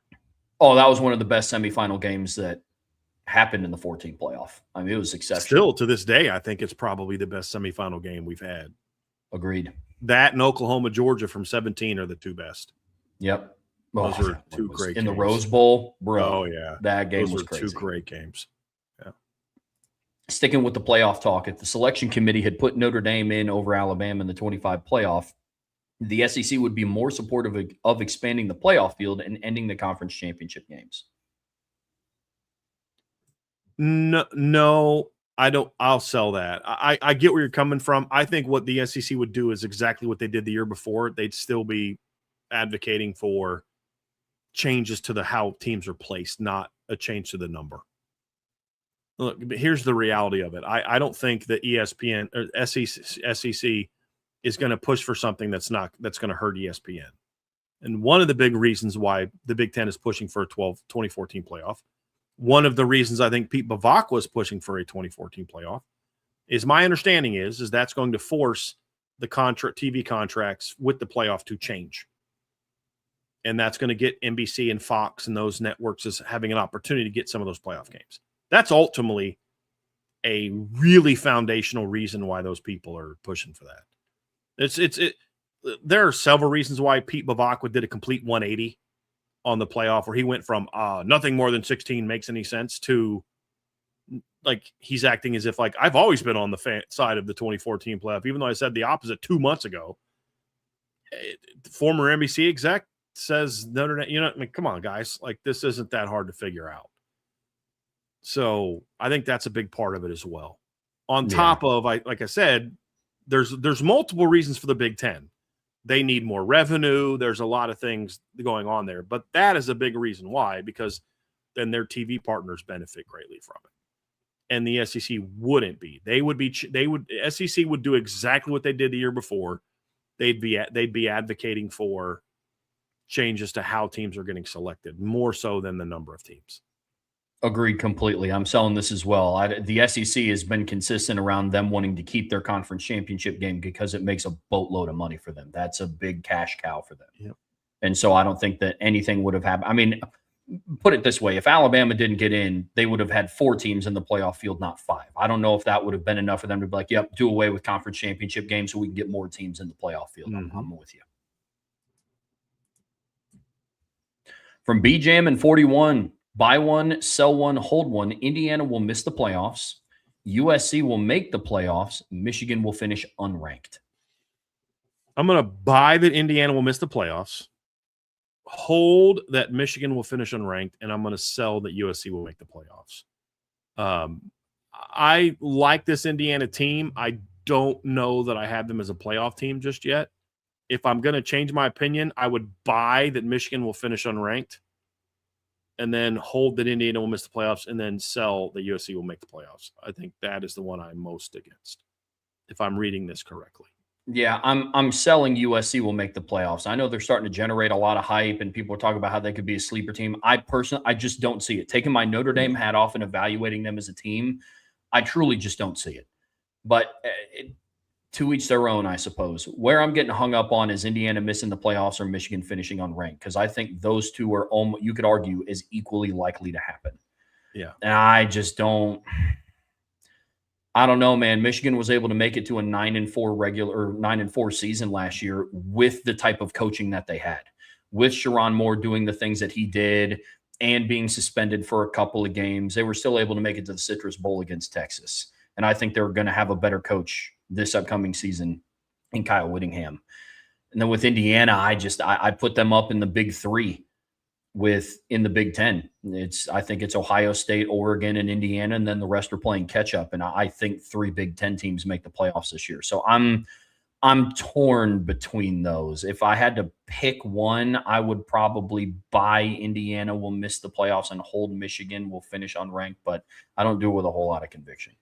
The problem with Michigan, Trevor, because I don't dispute anything you've said. We've talked about that. But last year in conference, they played Ohio State at home. The rest of their conference slate was at Nebraska, home against Wisconsin, at USC, home against Washington, at Michigan State, home against Purdue, Northwestern at Wrigley Field, and at Maryland. And then they played at Oklahoma in the regular season, which was tough. This year they have Oklahoma at home, which is better. Their in-conference schedule is home against Iowa, at Minnesota, home against Penn State, home against Indiana, at Rutgers, home against Michigan State, at Oregon, home against UCLA, and at Ohio State. And that's a big reason why I don't think they're going. I think we've said this before, Trev. We've argued that, dude, there's a team that could have the same record they did the year before and be a much better football team, or maybe even a game worse than they were the year before and be a much better football team. Penn State could be 9-3, 10-2 this year and pretty much be the same team they were last year, or slightly better than they were last year, because their schedule is so soft. Yeah, and that's why I don't think Michigan's going to be ranked. And I think they've got legit problems at quarterback. Like very legit problems at quarterback. That's fair. Kicker Spencer Porath will have more of an impact in 26 than defensive end Keon Keeley. I'm going to buy that this is possible, but I'm if I had to pick one, like no hope buying, I'd probably sell it. The where that could change is I think Spencer Porath could be similar to what Mitch Jeter was in 24, where not the misses in the regular season, but like where he didn't have to like do anything meaningful until the playoffs. Like I don't know that there's going to be like a game-winning kick for him in the regular season. Maybe at BYU, maybe against Miami. But there just aren't a whole lot of games. You're like, boy, sure glad we had him. And by the way, jinxing him would be, oh, he's going to have a much bigger impact or something like that. Like jinxing him is not saying he's going to be like this other guy. It's the opposite of a jinx. But whereas Keon Keeley is going to be counted on more in the regular season to do things that impact the outcome of games. In a perfect world, Spencer Porath is 100% next year on field goals and PATs, and not one of them was determining the outcome of the game. Yeah.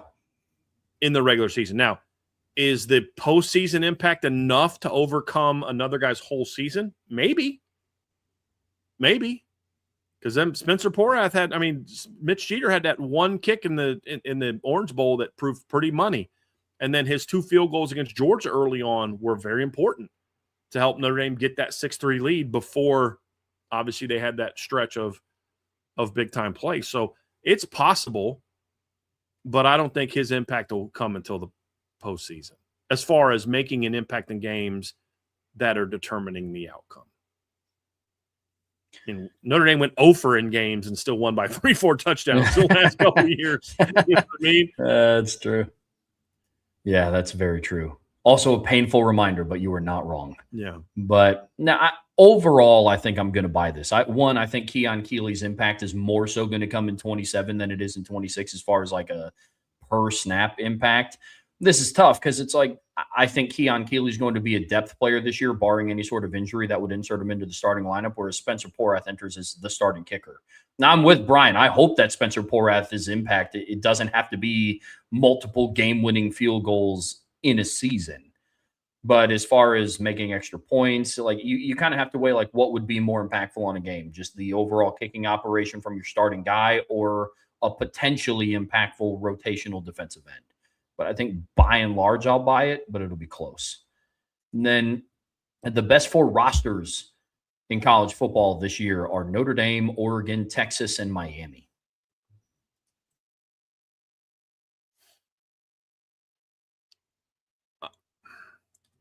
I'm going to sell because I still have Ohio State in the top 4.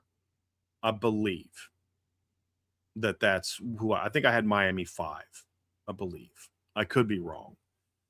But, yeah, I'm actually going to look that up now because I want to be consistent with what I said. But I believe that I had Ohio State higher.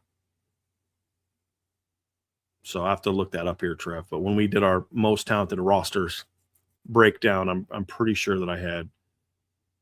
Oh, here I think you did. I have and all these, like I have yours that I see in the text, but then mine are because yours is a buy based on what we had. But I thought I had Ohio State in the top 4. You did, because during the show we discussed like why I had Ohio State at 5 and Miami at 4. We were flipped. Yeah. Yep. So now if you throw Ohio State in there, that's my top 5. But yeah, it's a buy for me, and I'll be consistent with what I talked about at the time that we did that show as well. My trouble with putting Ohio State behind, like where to put Ohio State is, I think if we're just talking starting lineups, I think you could argue Miami on offense and defense, all positions combined, has a better starting lineup than what Ohio State does. You could argue that. But if we're talking rosters in its entirety, you also have to factor in depth. And I have questions about Miami's depth. Yeah, I have questions about, I like the makeup of their starting defensive line. Marquise Lightfoot, Damon Wilson, Ahmed Moten, and Justin Scott. I think you could put that starting defensive line up against any's in the country. I have questions about their depth. They do not have the depth on the D line that Notre Dame and Oregon, and Texas does to a degree. They just don't. There's some areas where Miami's deeper than some teams, like in the receiving core, not just starting lineups. I think Miami has a deeper receiving core than what Ohio State has. Ohio State has the best receiver, but I think you could argue Miami's is deeper. But yeah, that's what's tough about this. But for me, it's a buy. Some more from BJM and 41. Buy, sell, hold. Even with the Tar Heels' challenging schedule, Bobby Petrino will get North Carolina to a bowl game. If North Carolina makes a bowl game this year, I don't think Bobby Petrino's the reason why. I think it's a combination of a lot of factors. But, I just want to remind people that Bobby Petrino was the offensive coordinator at Arkansas last year, and they still sucked. Now, I'm not saying they sucked because of him. I'm just saying, an offensive coordinator can only do so much. They went 2-10 last year. So, and, I would argue that against some of the better defenses they played, they didn't look that great. They didn't play a lot of good defenses last year. Ole Miss doesn't have a very good defense. Tennessee's defense wasn't very good. A&M's defense was average. Auburn's defense was okay. They scored 24 points that game. Mississippi State didn't have a very good defense. LSU had a scrappy defense, only scored 22 points. I don't think Texas was very good on defense. They scored 37. Missouri had a quality defense. They scored 17. It's going to take a lot, and they had a lot of NFL talent. I don't think they're going to have that kind of talent at North Carolina this year. So, it's possible, but I'm not jumping on the Bobby Petrino bandwagon again this year. I had an article come out over the weekend, and it was based on Athlon Sports, and what they do is they talk to opposing coaches within their conferences when they do team previews. Mm-hmm. And the North Carolina one was interesting to write about because they said that they liked Bill Belichick as a head coach, and that one assistant coach in the ACC said, quote, Bobby Petrino is one of the best offensive minds in college football right now, end quote. But then he went on to talk about how he just doesn't have the talent to be that. I go back to what Brian said one time about how you can have a Michelin star chef, but if he doesn't have the ingredients, you're not going to have a great meal if you have like mayonnaise and Rice Krispie treats. And so that's kind of how I feel about the outlook with North Carolina. Their roster's not great. So I'm going to sell it. You can have a really great coach, but if you don't have the pieces, you're put at a disadvantage. So then most impressive touchdown runs. We're going to buy one, sell one, hold one. So Jeremiah Love's run through the Penn State defense. Reggie Brooks' unconscious touchdown against Michigan, or Irv Smith carries the Indiana defenders. Oh, man. Those are three great ones. I'm going to say that Jeremiah Love's is the most impressive because that one had to be earned even more than Reggie's. Reggie's unconscious touchdown run, the unconscious part happened after he made his last move, and then he kind of stumbled into the end zone. That was a great run. I also think when I look at it, there was obviously a lot more. One happened in the college football semifinals. One happened in a very important regular season game. Michigan and Notre Dame were always both really good when they played back in Reggie's tenure. Those are two of the greatest runs ever at Notre Dame. I just got to go with just the second effort, third effort, fourth effort, fifth effort from Jeremiah combined with what was at stake in that game to put that over Reggie's. Reggie's unconscious run was classic. The fact that he didn't fumble the ball honestly in play was an impressive thing, but that was a great run. And Reggie had so many great runs that year. He was such a good back. Irv Smith was great, but it was more of he's a tight end. He was already downfield and guys were kind of, that was a pretty darn good one as well. But that was a little bit different, inferior opponents, not a very good team. He was just an animal. They were all great runs, but I would buy, hold, and sell them in the order that they were provided. Agreed. We see that the same. All great plays. I've gone back and watched, obviously, the Reggie touchdown and the Irv Smith touchdown as well. And They're all fantastic and all iconic, but all things on the table. The Love run was it was more impactful. It was on a bigger stage. It was, yeah, that's my buy as well. We have the same order. Some more from B Jamin.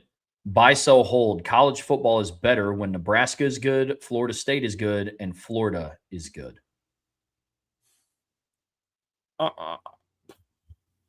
Man. I'm gonna buy Florida State. Yep. I'm gonna hold Nebraska and I'm gonna sell Florida. I'm very torn, however, on Nebraska and Florida State. And even as I say that, I'm already regretting my choice. And here was my initial reasoning. My initial reasoning was it's nice to have another Southern power that's not in the SEC. That was my initial thought. But then my counter to that is, but it's better to have a true Midwestern team, not like the North that we consider ourselves Midwest, like in Ohio and Indiana, but I mean truly like the middle central part of the country. There's just not a lot of great teams outside of Texas. I mean, Oklahoma, but who else? It'd be nice to getting back to having another powerhouse in that part of the country. So I'm actually going to change my answer. I'm going to buy Nebraska, hold Florida State, sell Florida. Because I do think there'd be a lot of value to college football if a team from like the Bible Belt-ish region, if they had another great team from that region that wasn't from Texas and also in the SEC. And I think it would be good for the Big Ten to have another team like that as well. So, yeah, I'll buy Nebraska, hold Florida State, sell Florida. But I'm also good with flipping Florida State and Nebraska for the reasons I mentioned. But it's like, dude, there's still a lot of good Southern teams. Yeah, I'm gonna buy Florida State, hold Florida, sell Nebraska. Here's why. For my duration of college football fandom, there's been great years of college football, and Nebraska since 2005 to now has had 3 double-digit winning seasons. There's been great years of college football. While through my fandom, Nebraska just hasn't been a contender. And so like that's kind of where I'm at with this. I mean, in most years, they're arguably not good. They're just fine. They're eh. So that's how I view it. But I don't think the question isn't college football is only good. It's better. And you can have a great season of college football without one of those teams being better. But I think the argument is it still better? You could have a great season, but wouldn't it have been better if insert, whatever thing that you think makes it better? That's where I would come from. And I'd say, yeah, it's been great years, but imagine if this, and this were true. And that's where I come from. It's like if Notre Dame's not good, you can have a great college football season. We've seen it. We've seen years where it's a great season and Notre Dame sucked. They weren't a real contender, still made for a great season. Sure. So that's kind of where I'm at. I just think when the balance of power is spread out geographically, that's better for the sport. I just think that it is. And so it also helps limit the ability of one region or 2 regions from dominating the sport, because now the talent is being dispersed more to different parts of the country. And that's kind of where I was coming from. But yeah, you can have great seasons without one of those 3 teams being good. Florida, I have as a sell, Trev, because, and somebody in the chat mentioned it, and I've said this before, Florida's really been great under 2 coaches, Urban Meyer and Steve Spurrier. Sure. They're not a blue blood. They're not a team that has a long history of being good. They're a team that was good when Steve Spurrier played there. They were good when he was coached there, and they were good when Urban Meyer coached there. When has Florida been a big-time program outside of those teams? Outside of those guys? Hasn't happened. They've never been a title contender as far as I know, outside of Florida being good. Like wouldn't it have been great, Trev, to see mid-90s Nebraska alive and well in the era when the SEC was dominating college football? Yeah. You know what I mean? Like, wouldn't it have been great to see 80s and 90s Florida State pushing back against the current Big Ten revival? You know what I mean? Like, that's where I look at it, is when those things are present. I've never been like, man, this would have been an even better year if Florida didn't suck. Sure. That's kind of and how much better would the ACC be right now if Florida State was legit, Miami was legit? That, there's just a lot of those things that factor in to why I say that's why I put those schools way ahead of Florida. Florida's not even in. I mean, Florida to me from a tradition standpoint, is the third best school in their state. And I don't think it's overly close. I mean, they've been afraid to play Miami forever. I mean, this is where I give Miami and Florida State. Miami and Florida State never ducked each other, ever. But Florida made a career out of ducking Miami, especially when Spurrier was there.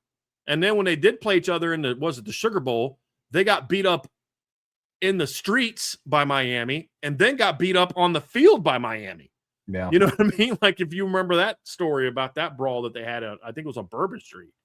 So you guys got whooped by Miami in a street fight, and you got whooped by Miami on the field and ducked them forever. So that's why I said Florida's not even in this conversation. For me, again, I have a little bit of a different – I mean, when you're growing up, when you're 9 years old and then 11 years old, Trev, you're watching Florida dominate college football and win championships. I get it. So that's where those different eras mean a little bit of something. If you'd have been alive for the Nebraska era – how would your opinion be different if you remember? Sure. Because your whole point of reference was, I've never known Nebraska to be good. Well, the last time Nebraska won a title, Trevor, was literally the year you were born. And then their 2 dominant years were 2 and 3 years before you were born. I get where you're coming from. And that's where I think some of these generational conversations are going to have. But Florida is not a team that I think you've needed them to be great. Well, I think that's fair. Current state, that's why I bought Florida State. Like current state of college football, It's like they swing the weight of a conference. Like the ACC gets much more respect if Florida State is more so the 22 and 23 versions of themselves than the 24 and 25 versions of themselves. Here's what's killed the ACC, Trev, that we haven't seen this version of Miami good at the same time as Florida State and good at the same time as Clemson. We haven't seen those 3 teams good at the same time. That's the problem. And at times, I haven't even seen 2 of them be good. There was like a little stretch where Clemson and Florida State were both really good. And then Florida State faded and Clemson remained good. And then now they're both fading and Miami's coming along. I wish the ACC could get all 3 of them being good at the same time. It'd be great for to the sport. That's also where I think conference expansion has hurt the sport, because if Nebraska was in the Big 12, I was just about to say, conversation is different. If Nebraska was back in the Big 12, my answer would be different. It would be, but it was based off current state. That's unfortunately. Fair. That's fair. Because when I look at it, it's like, if Nebraska's good again, it's like cool. It's just another Big 10 team contending to be with Ohio State, Oregon, and Indiana now. Whereas if Florida State's good, they immediately rise up to like, okay, they can be the class of their league, and so be like if Colorado. So, like, your version would be if Colorado could get back to being what they were in the 80s and 90s. Yeah. That will be good for the game because it gives the same center of the middle of the country-ish. Although that's a little bit more west, but middle of the country-ish, and they're in the Big 12. Yeah. Fair. Got a food one. Buy one, sell one, hold one. Healthy food and beverage alternatives. Turkey bacon, cauliflower crust, pizza, and diet soda. Sell. If I had to pick one, I would buy turkey bacon, because I've had turkey bacon that's fine. It's I don't know that I think we could debate if it's actually a healthy alternative, but it's a different story for a different day. I would hold cauliflower crust pizza, because I could, if you got good sauce and good cheese and good toppings on a cauliflower crust pizza, you can still enjoy it, I think. And I'll sell diet soda, because the whole reason that I like pop is for the sweetness and the sugar. If I can't have as much of that, then I don't understand what the point of me drinking pop would be. Me personally, some people like pop because of the feeling, right? Like the carbonation. They like that's not why I drink pop. I drink pop because it's sweet as all get out. That's why I was a Mountain Dew fiend for so long. Still to this day, Trev, I'm almost we're over halfway through the year almost, and I still haven't had a sip of pop. It was tough last night. Vince and I went to see Masters of the Universe. We went out to B-Dubs first. 2 opportunities to get pop, and I didn't. And Vince, the jerk face he is, he got Mountain Dew with dinner. Oh, I was like, bro, that's some cold-hearted stuff right there. Buddy. That is. Yeah, that's nasty work, Vince. That's tough, dude. Real nasty work. That's nasty work, Vince. That's crazy. Yeah. Oh, Yeah. man. But Well, in all fairness, he knew I was fine with it. I had brought a big tumbler of milk to have with my dinner, but yeah, it was funny. as far as these go, I'm going to buy cauliflower crust, whole diet soda, sell turkey bacon. My rationale is when I think of healthy alternatives, I want it to taste as close to the original thing as possible. You Fair. can dress up a cauliflower crust on a pizza, and it still, for the most part, tastes like pizza. Texture, it's a little bit different. Obviously, cauliflower is different texture than bread, but you can still dress it up like a pizza, and it still mostly tastes like pizza. Diet soda, I'm not a big soda guy anyways. Like it's fine. There are certain meals that I like to have it with, but I'm not a we always have to have soda on hand. But in saying that, I'm not one of those where like I can really, really taste the difference between Diet Dr. Pepper and Dr. Pepper or Diet Coke and Coke. Like I know that there's a difference, but it's not as It's funny you say that vast for because me. as someone who loved pop, still do love the taste of pop, but I just don't love what it does in my body. Sure. I could not only tell the difference between diet and regular, I can tell the difference between something that came out of a can versus a bottle versus a fountain. That I like the Buffalo or the Beef O'Brady's that we would go to by our house out here in Granger. The two different spouts tasted differently, and I could tell if they got it from the back or from the bar. And I would be like, "Hey, I want it from the bar." And this girl that used to serve when we used to go there all the time, Ange and I, for like lunch and dinner. We haven't been there that much lately, but the girl that worked there, she's like, "Can you really taste the difference?" I was like, "Yeah, I can." They're like, "Do you mind?" Because like they knew us well enough to do it. Can we do a taste test? I'm like, yeah, sure. So they brought out two pops and two Cokes and put them right in front of me. And I drank one and drank the other. And I was like, that's from the bar and that's from out back. I'm like, oh, wow, you actually. And I was like, see, I told you, it tastes different. The carbonation process somehow makes it different. Yeah. But yeah, like, so for me, I can absolutely taste the difference between them. But that's because I like it. I like the sugar. Sure. You know what I mean? It's like with anything. It's like this all tastes like to me. And there's things like that for me. I get that. No, that's totally fair. I'm selling turkey bacon. It's the farthest away from what bacon is. My Mhm. alternative to regular bacon is beef bacon. I love beef bacon. And it's half the I've never calories of had a beef bacon. it's good. Less fatty, less grease. It's like 45 calories per piece. And I think a regular piece of bacon is like 90 to 100 calories a piece. So I love beef bacon. Had some with breakfast this morning. Interesting. We got the buy sell hold going on here in the Irish Breakdown podcast, brought to you by our friends over at FanDuel. And getting us kicked off here, we got 13 reasons why buy sell hold Xander Edwards commits to Notre Dame. Sell. I mean, they're not even really recruiting him right now. And by the time let's say they have some misses and they turn to him, I think by that point in time, they've pretty much ruined any chance of getting him because of the fact that they're not recruiting him now. You know, it would be one of those, well, you're only coming to us now because you've missed on these 5 other guys. You didn't pay any attention to us. Like, I just don't think they want him. I don't agree with it. I just don't think they want him. From Clear Screen 25, James Franklin will get Virginia Tech to be an ACC title and playoff contender within the next 3 years based upon his recruiting acumen, putting his actual coaching skills to the side. No, I buy that. Absolutely. I buy that. I'd be shocked if he didn't. And look, there's two types of coaching. In some ways, James Franklin is a good football coach. They didn't win at Penn State just because he was a good recruiter. Right. I think he's a good motivator. I think he's got a pretty good eye for talent. I think I mean, look, it's not like they went out. Every kid that they had was a 5-star that they turned into you know what I mean? Like they found some guys that were under the radar that they turned into studs, some guys that were ranked in the 200s, like Abdul Carter, and, you know, that they turned into studs. So it wasn't like they just went out and signed a bunch of freaks that everybody knew was going to be good and won with those guys. It's the game day coaching where James Franklin has struggled. Like, look, you don't beat everybody you're supposed to just because you have good players. Brian Kelly didn't do that. You know, I mean, like they would beat all the unranked teams, but like if a team was on their level, they would lose, and then they'd lose to some teams that weren't even on their level, that were still ranked but not on their level. Where James Franklin pretty much the last 3 years only lost to teams until they collapsed this year. Only lost to teams that were on their level or better, more often than not. So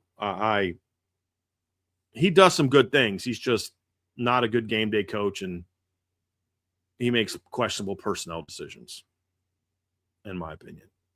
Yeah, this is a buy for me as well. I think he'll get Virginia Tech there. That's why we were excited about the hire. And I think that this is the proper level for James Franklin. Yep. I don't know if he's ever going to be a head coach that brings home a ring. I didn't think he was going to be that at Penn State. I don't Not know if that he's kind going of to be. ring. No, Yeah. exactly. Conference ring, yeah. Bingo. National title ring, no. I'm going to say something that people aren't going to like, but I think James Franklin is kind of like the Phillip Rivers of coaching. Like always around the conversation. You always kind of have to mention him, but when he gets on that big stage, they kind of fall short. I mean, Phillip Rivers was a starting quarterback in the league for a very long time, he's like one of the top leaders in passing yards because he played for such a long time. And here's the thing, in the league, if you're playing for that long, you have to be good. They don't just hand out participation like, yeah, you could just start because you've done it forever. But fact of the matter is Phillip Rivers made it to one AFC championship game ever and lost. James Franklin has made it to one CFP college football playoff semifinal game ever and lost. I mean, so it's not an insult. I don't want it to sound like an insult, but that's just kind of, there's always levels to everything and there's tiers of coaching. And that's kind of James Franklin. Like he is a really good coach, not a great coach, but I think he's a really, really good recruiter. And so he has his strengths for him for sure. Yep. From Irish English, buy, sell, hold for each nostalgic football relic. So we'll buy, sell, hold each one then. Single bar kickers helmets. Buy for kickers. Yes, 100%. Linebackers with cowboy collars. I mean, I guess I'm a buy. I don't care. I'm good either way. I don't have the same nostalgia for that others, but if guys want to wear it, that's great. I mean, I think it's definitely a linebacker thing to do, but I'm good either way. How about toe kickers? Sell. That was back before kicking became a craft, and I enjoy the craft. Like I enjoy. Now there were some good kickers that were toe kickers. I think Mark Mosley was a toe kicker, if I remember correctly. Could be wrong on that, and he was a Hall of Famer. But I prefer the way kicking is done now. I'll buy it because it's the only form of kicking that I can physically do. But I'm a toe basher for sure if I've ever tried to go out and kick a field goal, but selling it practically as far as what I want my team's kicker to have. How about true blocking fullbacks? Buy. I miss those. I wish they had that more. Yeah. Agreed. How about receivers in a 3-point stance? Hard sell. I don't ever want to see that again. I was watching Top Gun Maverick the other day, and there's that scene where John Hammond's talking about the thing where him and Rooster were, and he's like, I don't ever want to see that again. Like that's pretty much how I want to say that one. Like, yeah, fair. I don't want to see that. How about foot to foot splits? Buy. We see that now in goal line situations. I don't want to see that in a regular offense, but I don't know of anyone that had that. I'm sure there were, but I don't remember that. Then goalposts in front of the end zone. Hard sell. This is like as big and fast as guys are now, that's like a death waiting to happen. Like hard sell. I don't want this isn't like American Gladiators where we've got things in the field like that are obstructing and creating roadblocks to run around. That's a hard sell for me. Agreed. Yeah, hard sell for me. Yeah. From Ballpeen Shillelagh, buy, sell, hold, the Notre Dame football program as a whole is generally paranoid, which has resulted in decreasing media access year over year, confusion over Notre Dame's seemingly abusive relationship with the ACC, and an overall lack of transparency. I don't think that's true for the Notre Dame football program as a whole. I think that's true for Notre Dame football coaches, but that's because all coaches are paranoid for the most part. I mean, not all. I shouldn't say all, but a lot of that tends to be a coaching trait. I think the decreasing media access year over year has more to do with the leadership at Notre Dame not viewing the local media as having any value whatsoever. We're to be appeased and give us enough to keep us happy, but not enough to actually give us the kind of value that there comes from being able to cover a team on a day-to-day basis, because we can't cover the team on a day-to-day basis in that particular way.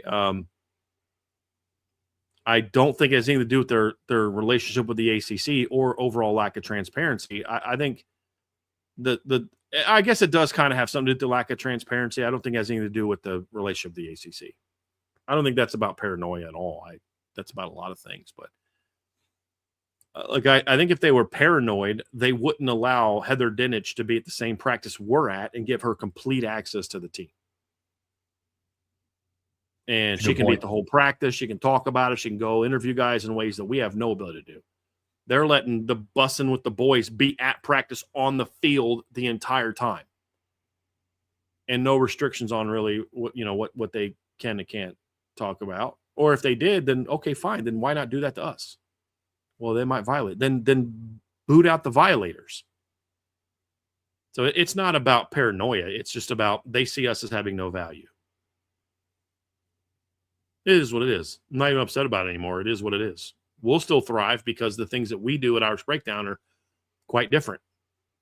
Yeah. And and that allows us to thrive. But it is the way that it is. Like there's nothing about paranoia that is why they kicked us out of Irish Invasion before they did one-on-ones. Something we have seen for over a decade that we've been going there. We watch those, report on those. It's good for the kids. There's been kids that we've reported on as having good days at Irish Invasion that then generates buzz for those kids to go get offers from other schools, even if Notre Dame doesn't want them. But yet they don't allow us to do that. It's not about paranoia. It's just about control and not viewing us as of any value. Yeah. So. Another one from Ball Peen Shillelagh. BISO hold an actual NIL or player budget cap is practically impossible, given that it would need a body to enforce it, who had the power to enforce it, with monetary consequences strong enough to discourage cheaters and a willingness to actually enforce those consequences, especially for the big name schools. Buy. I mean, I buy. Look, I think all those things are possible. I mean, you would need to have it codified. That's, but that's what they're trying to do with Congress right now. You'd need a body and enforce it. I think you can create one. You'd need a body that has the power to enforce it. You'd need to create one. That's actually, once you get the congressional approval, then a lot of this falls into place. Here's the problem. It's the monetary consequences that are strong enough to discourage cheaters. They won't do that. They will continue to suspend players and do this and do that and forfeit games, but nothing that actually has teeth to it, which is to punish the entire school financially. And then I don't think there's a willingness to actually enforce those consequences to the big name schools. That's been true for decades. Yep. Decades. The fact that TCU and like Baylor and SMU all got punished in major ways at different point times from violations, but Texas never did, and Texas A&M never really did, and Oklahoma never really did, and Alabama never really did, except when they were bad, in the Mike Shula era, is further proof that no, they're not going to punish the big boys. They didn't do anything to USC until after they had stopped being a powerhouse, really. So yeah, those last two are the reasons why. Agreed. But here's the thing. I don't think there should be a NIL budget cap. That's the thing that I'll continue to push back on. I don't agree with an NIL budget cap. I think there should be unlimited NIL. This is a real simple fix. I'll say it again for the millionth time. Take the rev share and split it evenly amongst your entire roster. And if you have less than 105 players, then you don't get as much money. There's a per player value that you place on it. And then those teams have access to whatever. The second part, NIL, there should be no cap on how much you can make. There should be restrictions on what is actually true NIL. Just handing a guy a contract and handing him money to play for your team is not NIL. It's pay for play. Now, if a local Ford dealership wants to give CJ Carr $1 million to come play for Notre Dame because he views that as worth his money, or he's just a booster that wants the team to be good, so be it. In so long as CJ Carr still has to do things beyond just being on the team as part of that. He's got to do radio ads. He's got to promote the NIL company he's with on his socials. He's got to do at least X amount of in-person things out of conference, things like that. That's totally fine. There has to be some level of, I don't know if the proper word is quid pro quo, but there needs to be some sort of exchange. You're giving me money and I'm providing you with the service. There's got to be some sort of transactional process beyond just I'm handing you money because I want you to come play for my team. That may be the motivation behind it, and that's okay. God love America, you know what I mean? Like, dude, let it be. Let that kid make that money. But there's got to be something in response here where you've got to do a minimum of A, B, C, D, E, and F in order to earn that money. And as is true of any other advertising. Like, I don't think there's advertising caps on how much Pat Mahomes can make, right? But they're only paying him. They're not paying him to be on the Chiefs. They're paying him to be in their commercial. They're paying him to support their product. They're paying, as long as there's that, I don't believe there should be a cap on players making NIL money. That's something that I very much am against. I don't like the idea of the cap on NIL money. I wish that they would say, there's a very, very narrow focus on what NIL is. It can be any company or entity, but there has to be an exchange given. And I think the whoever is the governing body at any point in time, and it should fight for this in congressional, whatever the bill, that to lay out what that minimum is. You have to at least do A, B, C, and D in order for this to be a valid NIL contract. It's real simple. Agreed. Has to be a business venture. I think that's how they titled it. Like, there has to be some sort of like give and take on either side. It can't be pay for play. I'm with you completely. Right. So, like, here's an example. People talk about Andrew Gilmore's talking about Duke and Zion Williamson and how he was paid to go to Duke for money. I've talked about this with Jaylen Brown. But here's my whole thing is, in today's era, good, go for it. Nike pays that kid $3 million and he's going to go to a Nike school. That's fine. But he's also going to be in Nike shoe commercials. He's going to be wearing Nike all the time. He's going to be promoting Nike on his social medias. Okay, great. God bless America, man. Like, again, if your value is such that as a college athlete, a company views you as you're a big time player, we're going to want to sign you and get to the NBA or the NFL. And so we're willing to take that gamble, even when you haven't necessarily shown that, and we're going to pay you X amount of dollars. Go for it. Love it. But there has to be something in return. You have to wear our product. You have to promote our product on your social media. You have to appear in, at least one, one advertisement, either video or audio that, you know what I mean? Like campaign. And you have to do at least one appearance at such and such if it's local. And if it's national, then you could set different standards. But like if it's an entity within, however many miles of a campus, it has to be this. But if it's outside of that, it has to be this. Sure. There's things they should do. Fight for that stuff. Don't tell me that we're going to then put caps on the student athletes for what their NIL money is. They're going to put, and it's not even about the players that I'm concerned about. Don't put a cap on a business and tell them that they can't spend X amount of dollars on a player. Somebody said, does this disadvantage linemen? I don't care. This isn't like, a kumbaya moment. It's not about disadvantaging linemen. They don't have the brand power that quarterbacks do, that defensive linemen do, or that receivers do. That's welcome to life. That's life.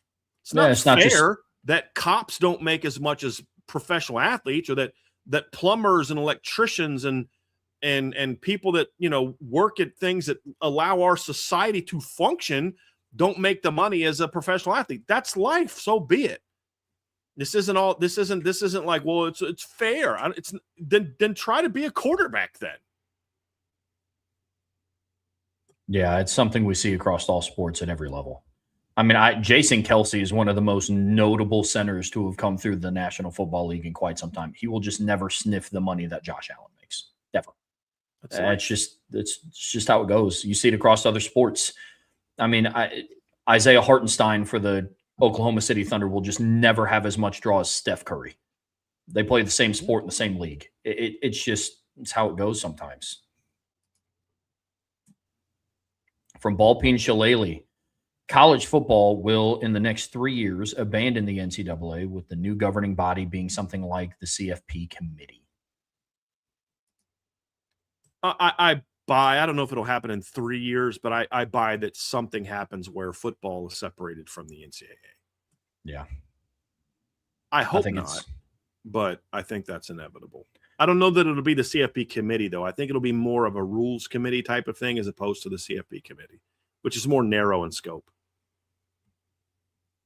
Agreed. I'm with you. I think it's inevitable as well. Then buy so hold, this year's ACC championship is between Miami and SMU. And for clarity, FanDuel has those two as the top two teams with the highest odds to win the conference. I haven't done my predictions yet, but as of right now, I do believe those are the two best teams in the conference. I haven't looked at because a lot of this is just like right now on June 8th, it's who are the two best teams. And I think the two best teams are Miami and SMU. But there's a lot that goes into it. What's the schedule? Like if we're just going off of talent, Penn State's not going to sniff the Big Ten title. But when you look at their schedule, you're like, well, they might be good enough to maybe sneak in if there's some upsets. I mean, I can have that conversation. So without really taking a dive, and this is why it's pre our actual summer predictions, because we are going to do a predictions preview and prediction show of each of the Power Four conferences like we do every year. But without doing that type of dive, what's the schedules and all that, then yeah, I buy that. Agreed. Then Virginia Tech is ranked higher than Penn State for the majority of the season if either team finds themselves in a ranking. I'm going to sell that because I don't know that Virginia Tech is going to have an opportunity to be ranked much at all this year. And I think Penn State is going to start way overrated. Agreed. Not that they're going to justify it, but if Virginia Tech's unranked to start the year, and I fully expect them to be unranked, they play VMI, Old Dominion, at Maryland, at Boston College in September. I don't know that any of those games necessarily vaults them way up in the rankings.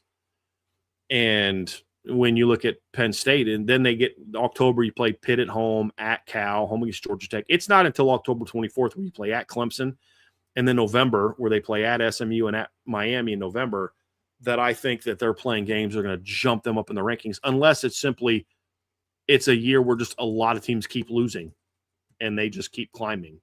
Agreed. But I say, then I look at Penn State, and their schedule is Marshall, Temple, Buffalo, Wisconsin, at Northwestern, home against USC, at Michigan in October. So maybe in October they start to fall, but they're going to start way overrated.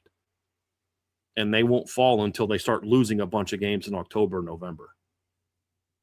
So that's why I don't think that'll happen. Now, you and I could argue, Ballpeen, and we could agree that I think that Virginia Tech could be better than Penn State this year. But I don't think that'll be reflected in the rankings because one team is going to start way overrated. And one team will start, I don't say underrated, but where they should. Virginia Tech has a lot to prove. Mm-hmm. They shouldn't be necessarily. I mean, it's okay if you think they could be ranked. I know we've gone back and forth about whether or not to rank them, Trev. But it's all projection for them. Without a doubt. Penn State's going to start the season out ranked somewhere in the mid-teens. It would not shock me if the AP poll, when it gets released for week 1 or preseason, Penn State comes in at 16th. That's very consistent with a lot of the other at least. Yeah, agree. From podcasts like Be Drisk Today, Buy So Hold. Love this name, by the way. It's a great name. Solid name. Absolutely. If Notre Dame has the season we expect, they will have 6 players from the secondary drafted in next year's draft. Leonard Moore, Christian Gray, Adon Schuler, Luke Talich, DJ McKinney, and Briante Johnson. Well, I'll tell you what, I'll buy that as a possibility. I'm going to sell that overall because I don't know that Luke Talich gets drafted.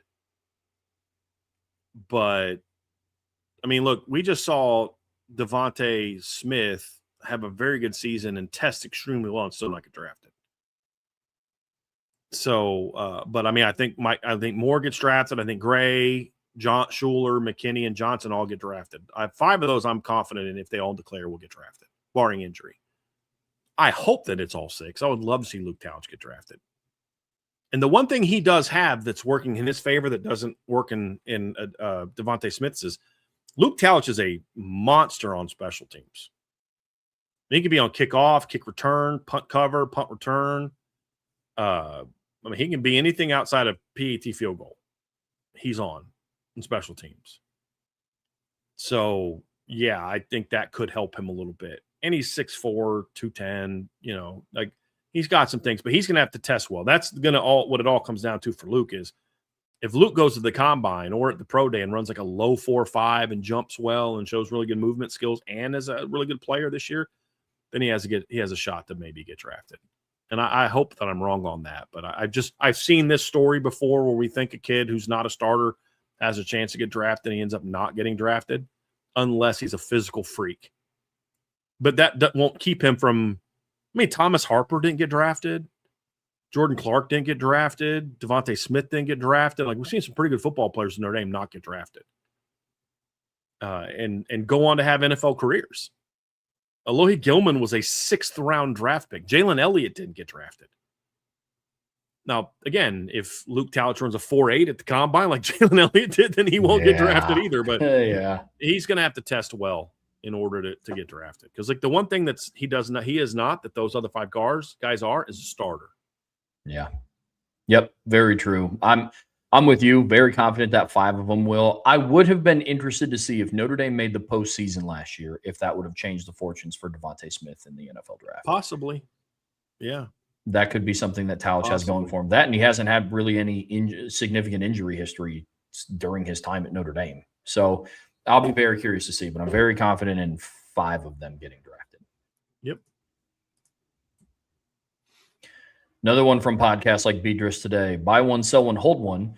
Notre Dame will have 2 players from these positions drafted in the first round of the 2027 NFL draft. Option number 1 is the secondary. Option number 2 is the offensive line. And option number 3 is the defensive line. I'm selling both lines just because I don't think both Anthony Knapp and Gerby Lambert go pro after this year. I don't think they both do. I think one of them might, but we'll see. We'll see, but I don't think that they will. Defensive line, I don't know who that second guy would be. I mean, maybe Bryce Young has a major breakout and he's a first-round pick, but he'd be the only other defensive lineman that I think has first-round ability. Yeah. I love Francis Brew. I think he's going to be an NFL draft pick. I think Tion Gray can be an NFL draft pick. I don't think they're first-round draft picks. On their best day, I don't see that. I see them being NFL football players, but Julian Love was a unanimous All-American, and he was a 4th-round draft pick. Like, you can be a heck of a college football player and not be a first-round draft pick. Yeah. I don't see 2 defensive linemen unless Bryce Young just has a monster breakout season as well, and him and Boubacar both are first-round picks. I don't see that. Secondary, I buy that as a possibility. But again, I'm not leaning towards it being a likely thing because safety is just a position that doesn't have a lot of first-round projections. And there's going to be a lot of there's going to be a lot of really good safeties in next year's draft, which could do one of 2 things. It could jump them up and they get picked, or it could push them down because you're like, why take a safety here when there's 5 really good safeties and I can go grab one of the others in the second round where there aren't any good left tackles here at number 17. And this is a really good tackle. You know what I mean? Like there's that kind of thing. So, yeah. But like if somebody takes one early, then all of a sudden the run starts. And that's what makes predicting the NFL draft difficult. A run's going to start. You just don't know when it starts. And that can change things quite a bit. No, I agree with that. I think we have the same order. The interesting thing is if I think Notre Dame has 2 secondary players drafted in the first round, I don't know if either of them will be safeties. Or even one of them will be a safety. It could be Leonard Moore, DJ McKinney, maybe potentially, depending on what he does. It's some of it too just comes down to positional value in the NFL draft too, especially with what the quarterback class looks like. What it does, I would contend that if Caleb Downs came out in next year's NFL draft with the projected quarterback looking like it could be Julian Sain, CJ Carr, Dante Moore, Arch Manning, like Lenora Sellers, Drew Mestamaker, guys like that. I mean, you could contend that Caleb Downs wouldn't even go 11th. I mean, there was only 2 quarterbacks taken in the first round of the NFL draft this past season. So some of it depends on the other field as well. I actually didn't give a buy, so hold on this. I said yes or no. So I'll buy secondary. I will hold offensive line. I'll sell defensive line. Same order. Then buy one, sell one, hold one. The most influential play of the 2024 playoff run. R.J. Oben's strip sack, Christian Gray's interception against Drew Aller in the waning moments of the Orange Bowl, Jeremiah Love's 98-yard touchdown run against Indiana. I'm going to go in order of them happening, and I'm going to buy the Jeremiah Love 98-yard touchdown run. I'm going to hold the R.J. Oben strip sack, and I guess I'll have to sell the Christian Gray INT because here's the reasoning why. One leads to another. So if you don't have the 98-yard touchdown run, does Notre Dame have an opportunity to go play against Georgia? If you don't have the strip sack, does Notre Dame then have the opportunity to go play against Penn State where Christian Gray gets the INT? So that's really the reasoning for it. They were all huge plays. And I would argue the one that was the most game changer of them all is probably Christian Gray's interception. I think Notre Dame was starting to take control of the Georgia game in the second quarter. That's why they were about to go up 6-3. Then you maybe get the kick return, and now all of a sudden it's 13-3, and the defense doesn't let up like they did once it was 23-10 or 23-3. So possibly, but I think the one that was the biggest game changer was the Christian Gray interception. I think the second biggest game changer was the strip sack, and I think the third biggest game changer was the 98-yard touchdown, because I think Notre Dame still probably wins that game if he doesn't go for 98 yards. Maybe it's just not. It's a little more competitive. Indiana's not beating Notre Dame in 2024. But that one did come first. We do know that it did happen. It did have a big part of that game. So that's kind of where I'd go with it. So one leads to another. If you were to ask me which was the most influential play, probably say Christian Gray's INT, because it's no given that Notre Dame goes into overtime. That game was back and forth in the second half. It's no given that Notre Dame goes into overtime on a shortened field and is able to either stop Penn State or score on Penn State. It's not a given that they were going to do those two things. I think that's why my order is what it is. I get everything that you're saying. I'm going to buy Christian Gray's interception. And then I'm torn between what I would do with Love's 98-yard touchdown run or R.J. Oben's strip sack. Because in the same light of, I think Notre Dame would have beat Indiana with or without that 98-yard touchdown run. I'm of the same belief. I also think they would have beaten Georgia without that strip sack. That was a tie game, and then they went up 13-6, and then Jaden Harrison ran back the kickoff return for a touchdown. They were up 6-3 when they had just made a field goal, so they were up 6-3. And if he would have had the return, it would have made it 13-3. To your point, they still have a 10-point lead. Yeah, so I'm torn between those, but I can't confidently say without that interception Notre Dame wins. I think that they would. Yeah. But that's the only play of the three where it's if you take that away, I don't know if Notre Dame, because they had put so much into coming back against Penn State. Do they have anything left? Yep. That's a fair question. Yep. That's where a lot of my mind goes. And whereas you take away the Love 98-yard touchdown run and the R.J. Oben strip sack, Notre Dame is still leading in both of those games. I guess the Love 98-yard touchdown run was the first score. It but put them up 7-0, right? Yeah, but then Notre Dame went on to, at one point. Because then maybe 27-17 is still the outcome, but it's a more competitive 27-17. Sure. It's 20-17. Notre Dame goes on a long drive, puts the game away with a late touchdown, something like that, perhaps. Right. Because then if you don't have that big run, maybe you're now getting into a field position battle where you're kicking from your own 7, and now all of a sudden Indiana's got a field position advantage over you for the whole first half. Who knows? Who knows?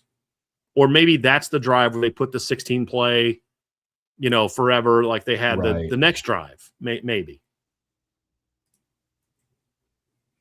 From D Wolf 186, buy, sell, hold. The 2026 roster has the most future NFL players, guys that make an active roster, than any team in the 2000s. So he had some long notes on this that I just didn't have room for that I wanted to quickly give. So here's some of his notes. He says the number of NFL players in each team in the past few years is still in complete unknown because, for example, not all players from the 24 team has graduated yet. He goes, the 2019-2020 roster had the most NFL players make an NFL roster since 2000 with 39 each from 19 and 20. He goes, Alabama's 2016 team has the most of any team since 2000 with 58. That's insane. And he goes, my facts above may be incorrect. It's difficult to account for JUCOs, transfers, undrafted free agent signing, and making rosters. I did my best. And so then he listed all the players from the 2019 to 2020 team or 2019 team that had made the NFL. And I mean, it's Kyle Hamilton, Ben Skoranek, Jeremiah Wusu, Joe Alt, Kyron Williams, Aaron Banks, Adi Ogundeji, Audric Estimate, Benjamin Morrison, Blake Fisher, Blake Groupie. That's actually incorrect. Audric Estimate was not on the 2019 team. Neither was Benjamin Morrison. Neither was Blake Fisher. Neither was Blake Krupe. Brandon Aubrey never played for Notre Dame. Let's see here. Chris Smith was not on the 19 team. Javonte Jean-Baptiste was not on the 19 team. Jordan Clark was not. Let's see here. Mitchell Evans was not. Nick McLeod was not. Riley Leonard was not. Thomas Harper was not. And Xavier Watts was. No, he was in the 20, 1, 2, 3, 4. No, he was not. So a lot of those guys were not on it. But no, I mean, to your point, though, however, back to the buy so hold. And he's I believe the question is any Notre Dame team in the 2000s, I believe is his question. And I absolutely think that it will be, and it won't be close. Agreed 100%. I was just going through the starting lineup in my head. I don't know if there's a single player starting on offense or defense on their projected depth chart this year that I don't see making an NFL roster. Right. Whether even as an undrafted free agent. I mean, like, I agree. And there's a lot of backups that will have opportunities to eventually. I mean, you're talking about, I think that there's a chance there's double-digit players on this team on the offensive line that could be NFL players. And I think there's an argument to be made that there's double-digit defensive linemen on this team that'll be NFL players. Sure. And that's just those two positions. More so offensive line than defensive line. There's one more position on the offensive line. But, I mean, you talked about the 5 starters. I won't be shocked if Matty Augustine's playing in the NFL someday. I won't be shocked if Grayson McHugh's playing in the NFL someday. I won't be shocked if Charles Jagasol comes back, if he's ever healthy again, maybe he has a shot in the NFL. You look at Ben Nichols, you look at Tyler Merrill, you look at I already said Grayson McHugh, right? You look at Gregory Patrick, you look at, I mean, this is just the guys that any of the fresh Solomon Garvin. I mean, there's a lot of potential NFL players there. Not all of them are going to pan out that way. But you're talking 15, 16, 17 guys just that play on the lines. I mean, defensive line, you've got Boubacar, Bryce, Keon, the 2 freshman edge players, Francis Brew, Jason Onye, Tion Gray, Elijah Golden, Tiki. I mean, that's 10 right there of they just have a chance someday to be on an NFL roster. So, as far most future NFL players for Notre Dame, yes, I think that will be the most since the 2000s. Agreed. Because a lot of past learning teams were very top heavy. Very top heavy. Yep. From ICURN with Irish Luck, buy one, sell one, hold one. I'm assuming that these are D lines. D linemen, D-line classes. These are all kids from the same classes. Okay, so we have Khalid Kareem, Dalen Hayes, Adi Ogundeji, and Jameer Jones. Next option is Rodney Dunham, Ebenezer Utade, Tiki Hola, and Elijah Golden. And then the third option is Aiden O'Neal, Jackson Vaughn, Abraham Cisse, David Folorunchu, and Braden Parks. Very well done, Trev. Of that group, if we're looking at where they were coming out of high school, not what they became, just looking at it where they were coming out of high school, I would honestly sell the Kareem, Hayes, Ogundeji, Jameer Jones group for 2 reasons. One, there's something missing from that group, and there's no D tackles. Now, if you were to say take out Golden and Hola, Folorunchu, and Parks and compare defensive end classes, we're having a different conversation. Sure. But just as D-line classes, that group was missing a D tackle, and Jameer Jones was not recruited to play defensive line. So at the time of them being signed, Jameer Jones was a linebacker recruit coming out of high school. So that hurts them as well. Not as many guys and no D tackles. So that's why I'm selling that one. I also think that there's more high floors of the 26 and 27 DN classes. Khalid Kareem, I thought, had a pretty high floor. Julie, and actually, you're missing someone from that list. You should be replacing Jameer Jones with Julian Okwara. So that's he should be on the list. So I forgot about him. So even if you go 4-4, that's a great DN group, but there's still no D tackles. So they're still a sell for me, even if we forgot Aquara. Looking at the group, I would say I'd probably actually lean towards 27 if they get Fuller, Runshoe, and Parks. And right now, I don't feel great about where things are with Braden Parks. But just for the argument of this buy so hold, let's assume that they get him. As much as I like Golden and Hola, I do think Fuller, Runshoe, and Parks is slightly better at defensive end or defensive tackle. Then you go to defensive end, and I would argue that Rodney Dunham and Ebenezer Tade are every bit as good as whoever you believe are the number 1 and number 2 in the 27 class of defensive end. But here's the difference. There's 3 of them compared to 2 of them. So I'll buy the 27 group, hold the 26 group, and sell the 2016 group. The biggest reason I'm selling 2016 is because you have no D tackles, and they were all, Hayes was a pretty high floor guy.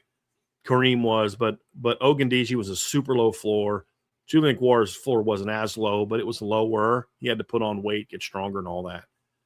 I don't think any of those guys were as good as prospects, as pure edge prospects, as what Dunham was, as what Cisse is, that kind of thing. So that would be why that group would be taken out. Again, we're talking about what they were as high school prospects, not so much what they became, because that DN class became great. But there was some work needed. That's why I would give that answer. Another one from ICURN with Irish Luck, from a floor and then from a ceiling, if the answer is different, buy one, sell one, hold one, of Titus Hawk, Cooper Flanagan, and James Flanagan. So let's go floor first, Trev. I'm curious to get your thoughts on this. From a floor standpoint, I'm buying Cooper Flanagan, I'm holding James Flanagan, and I'm selling Titus Hawk. I think Cooper was the most ready-made. He had the body type he didn't have to fill out. He was going to step in and help you as a freshman. So I'd go Cooper Flanagan, James Flanagan, and then Titus Hawk in that order. Buy, so hold. You agree? Shaking your head, yes. We agree. Okay. Ceiling standpoint, I'm buying James Flanagan, holding Titus Hawk, and selling Cooper Flanagan. Because I think Cooper was closer to his ceiling when he arrived at Notre Dame. Now, he wasn't at his ceiling. I don't know that anybody is at their ceiling as a freshman, just from a technique standpoint. But he was closer to that. I think Titus Hawk, if he reaches his full potential, slightly better than Cooper Flanagan. But there's a small gap between their ceilings, giant gap between their floors. Yeah. So I would have ranked Cooper higher coming out of high school as a prospect, but Titus gets the higher upside grade. James was not far away from Cooper from a floor standpoint, and he's got the highest ceiling of the group. So if I was ranking them, so then with that in mind, so buy Cooper Flanagan, hold James Flanagan, sell Titus Hawk from a floor standpoint. Buy James Flanagan, hold Titus Hawk, sell Cooper Flanagan from a ceiling standpoint. Combine those two things together, I'm buying James Flanagan, I'm holding Cooper Flanagan, I'm selling Titus Hawk, if in that order. And I hate doing that because I don't like selling a prospect, because then it makes it seem like I don't like the prospect.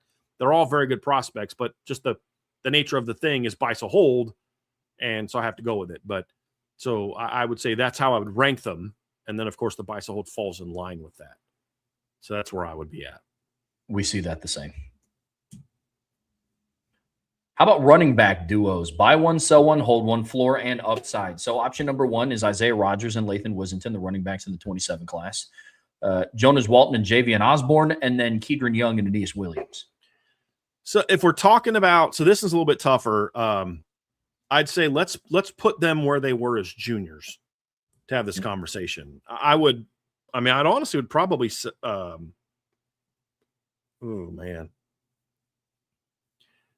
I'd probably sell the Isaiah Rodgers and Lathan Wissington group. I'll say this. I'll put Lathan Wissington as the number 1 back on the same page as any Kedron Young and whoever you view as the number 1 in 2026. But and I would say so let's do floor. From a floor standpoint, I'm going to buy the Osborne-Walton duo, hold the Kedron Young and Aeneas Williams duo, and sell the Wissington-Rodgers duo. I'm just going to make this a lot easier. Okay, so boom, there it is. Agree, disagree with that trio, Trev? Agree. You said floor? Floor. Yes, Yep. agreed. Set from a ceiling standpoint, I'm going to actually buy the Lathan Wisington Isaiah Rogers duo, hold the Javian Osborne Jonas Walton duo, and sell the Kedron Young Aeneas Williams duo. So it's completely reversed from a ceiling standpoint. They're yeah. Yep.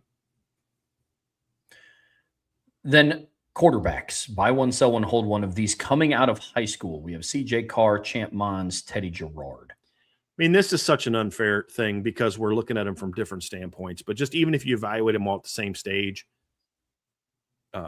this is even harder because Champ's a reclass and he's only really played one full season of high school. So I'm just saying, I'd probably in that order. I'd probably buy CJ, hold Champ, and sell Teddy. As far as ceiling, floor, I'd go buy CJ, hold Teddy, and sell Champ just because we haven't seen a lot of Champ yet. Yeah. So ceiling, CJ, Champ, Teddy, and Champ is closer to CJ than he is Teddy from a ceiling standpoint. Agreed. Yeah. And then buy one, sell one, hold one from how you graded them out as recruits. KJ Green, Zyron Forstall, or Jackson Vaughn. So this is going to, some people I think are going to have a problem with this, but I actually would say I view Jackson Vaughn as the best prospect of all of them because I think he has, so if we're going to do a floor, I would give him the floor advantage. Yes, he's a year behind, but he's got better technique. He's pretty strong. He's productive. I would go buy Jackson Vaughn, hold Zyron Forstall, sell KJ Green from a floor standpoint. Ceiling is where there's some debate because I think KJ Green and Jackson Vaughn, I'm back and forth on who has the higher ceiling between the two. And I would probably lean towards Jackson because I think Jackson is even more advanced, has a little bit more strength. KJ's a little bit twitchier, so there's like some back and forth there where there's some debate. And I put Zyron just behind them all. Those are three outstanding defensive end prospects. My issue with Zyron is I don't know if he has the same length and height that those other two have. And while explosive, I don't know if there's enough of an explosive gap, let's say there was one, to overcome some of those other things. So, like, if you're a defensive coaching staff or a defensive line coach and you're picking between those three, it's a win-win-win. Let's just get that out of the way now. But I think in both areas, I think Jackson, guys, I've said this for a long time, Jackson Vaughn is an absolute dude. I don't care what his recruiting rankings say. He's an absolute dude. And so I would buy Jackson Vaughn overall, hold Zyron Forstall, sell KJ Green overall, but KJ would be right up there if we're talking just ceiling. It's just there's a pretty significant gap from the floor with him and the other two guys. He's a bit more of a boomer bust prospect for me because he's so skinny. But if they all pan out, I think it's between Jackson and KJ on who's the highest drafted. And Zyron's not far behind. If they all reach their full potential, they're all first-round draft pick caliber players. Yeah. These are outstanding. And if since he just committed to LSU, if Big wanted to get in here and argue that KJ Green should be number one, oh, okay. I'm not going to argue with you. Like, it's close. And if we had a A&M fan in the chat that thought that it should be Zyron Forstall, okay, cool. I'm not going to argue that. It's close. They're very, very close. But I can defend my point of view by saying this isn't about Notre Dame because back when they were all just prospects and targets before any of them had committed, I've been telling people Jackson Vaughn's going to be an absolute stud for a long time. Yeah. So that's where I'm at. We're rolling here on the Irish Breakdown Podcast, brought to you by our friends over at FanDuel. We have buy, sell, hold going on today, and getting us kicked off here, we have ICURN with Irish Luck. Buy one, sell one, hold one of Israel Abrams, Peyton Houston, and Champ Mons. Again, all very talented prospects. From a floor standpoint, I'm going to buy Peyton Houston. I'm going to hold Israel Abrams, and I'm going to sell Champ Mons for the same reason I did before. We just haven't seen a whole lot of Champ Mons. He reclassified from 28 to 27 and missed all but 3 full games of his sophomore year. Like, so there's just floor-wise. Again, this is just what we can know and who am I most confident is ready to go play college football right now. That's where I'm at. From a ceiling standpoint, it's not all that close for me. Peyton Houston is a stud talent, but he's also 5'10". So there's and he's not Kyler Murray athletically. So he would be my hold on the ceiling. Champ is my buy on the ceiling. And then I sell Israel Abrams on the ceiling. Overall, as prospects, I'm back and forth between Champ and Peyton, but I give the edge to Champ because the one thing Champ has that Peyton doesn't is an NFL body. And I'm selling Israel Abrams. He's definitely a step below those other two for me. But again, all outstanding quarterback prospects. Oh, yeah. I just think Peyton and Champ are like really at the top elite guys. They're all top 100 players to me. If Peyton Houston was 6'1" or 6'2", I mean, the conversation around him, just nationally, not even with Notre Dame, would be so different. I mean, and he'd be a buy on both. He'd be my number one on both if he was not 5'10". Yeah. Yep, 100%, man. I'm with you. From Double Bogey, buy, sell, hold, Miami wins the ACC. Buy. Also agreed. They're the favorite on FanDuel to do so, and I think that they are right now the class of the ACC. I'm with you completely. How about this one? Buy, sell, hold, BYU wins the Big 12. I'm going to sell that one. I think it's going to be Texas Tech or Arizona State. As do I. And then buy, sell, hold, Texas wins the SEC. Buy, but I do with a lot of conviction because somebody's got to prove they can beat Georgia. That's where I'm at. For those reasons, I'm selling it. Texas has the roster where they should. Mm-hmm. But you could have argued that Georgia the last 2 years when they won it in 24 and 25 didn't have the best rosters in the SEC. And didn't have a better roster than Texas and beat him 3 times. Yeah. 2 of them weren't close. Yep. Agreed. And then someone other than Ohio State, Indiana, or Oregon wins the Big Ten. Sell. I think those are still the 3 best teams in that league by a lot. By a lot. Yeah. Agreed. Some more from Double Bogey. Buy, sell, hold. Notre Dame will have more than 4.5 public commitments in the month of June. Buy. Love that. Then the Notre Dame defensive ends have more sacks, but the linebackers will have more tackles for loss. I'm gonna, man, it's a tough one. I'm gonna sell that because I think the gap in sacks is going to be significant. Yeah, I think the front 4 are going to eat this year. And it'll be close. Some of it too, like if Kingston, if I knew Kingston was going to be healthy, no questions about it, week 1 against Wisconsin, I would have more of a thought here. But I'm with you. I'm agree. Same page with you. Because he basically plays defensive line on 3rd down. Yep. From Slide Wilson, buy, sell, hold. The World Cup this summer will help you get to the college football season faster. Sell. I didn't even know that was happening until I saw a bunch of people putting tweets about how Europeans are struggling with the heat in America, which I think is probably overblown, but you're just taking things out of context and turning it into something. But I don't care about the World Cup. I don't care about soccer. I don't care about the World Cup. I don't care about any of that. So sell. I'm selling it as well. Soccer's just not my cup of tea. I will say the heat thing, because I'm with you. I was like, okay, this is just for headlines. It's for clicks. They are actually legitimately struggling with the heat. Really? Yes. They are. Like, so one of the coaches, and I don't know teams. Where is the World Cup happening? I think there's a couple of I think the games are in different spots. I think. I know some teams are posted up in Virginia, some are down in Florida. That I just don't know. Yeah, Virginia and Florida this time of year gets a little hot. And there was one coach that was talking about how they came over 2 weeks early just so they could condition in the weather. Like, so I do know that the heat has actually been a factor. Funny. But that being said, I've never cared about soccer. Unfortunately. Well, and if you're at all familiar with the map, I mean, there's not a European country that goes as far south as the United States. Just looking at from the equator standpoint, there's if you look at especially the northern European states, they're on the same plane as Canada. So it's a little bit different. But I still don't care about the World Cup.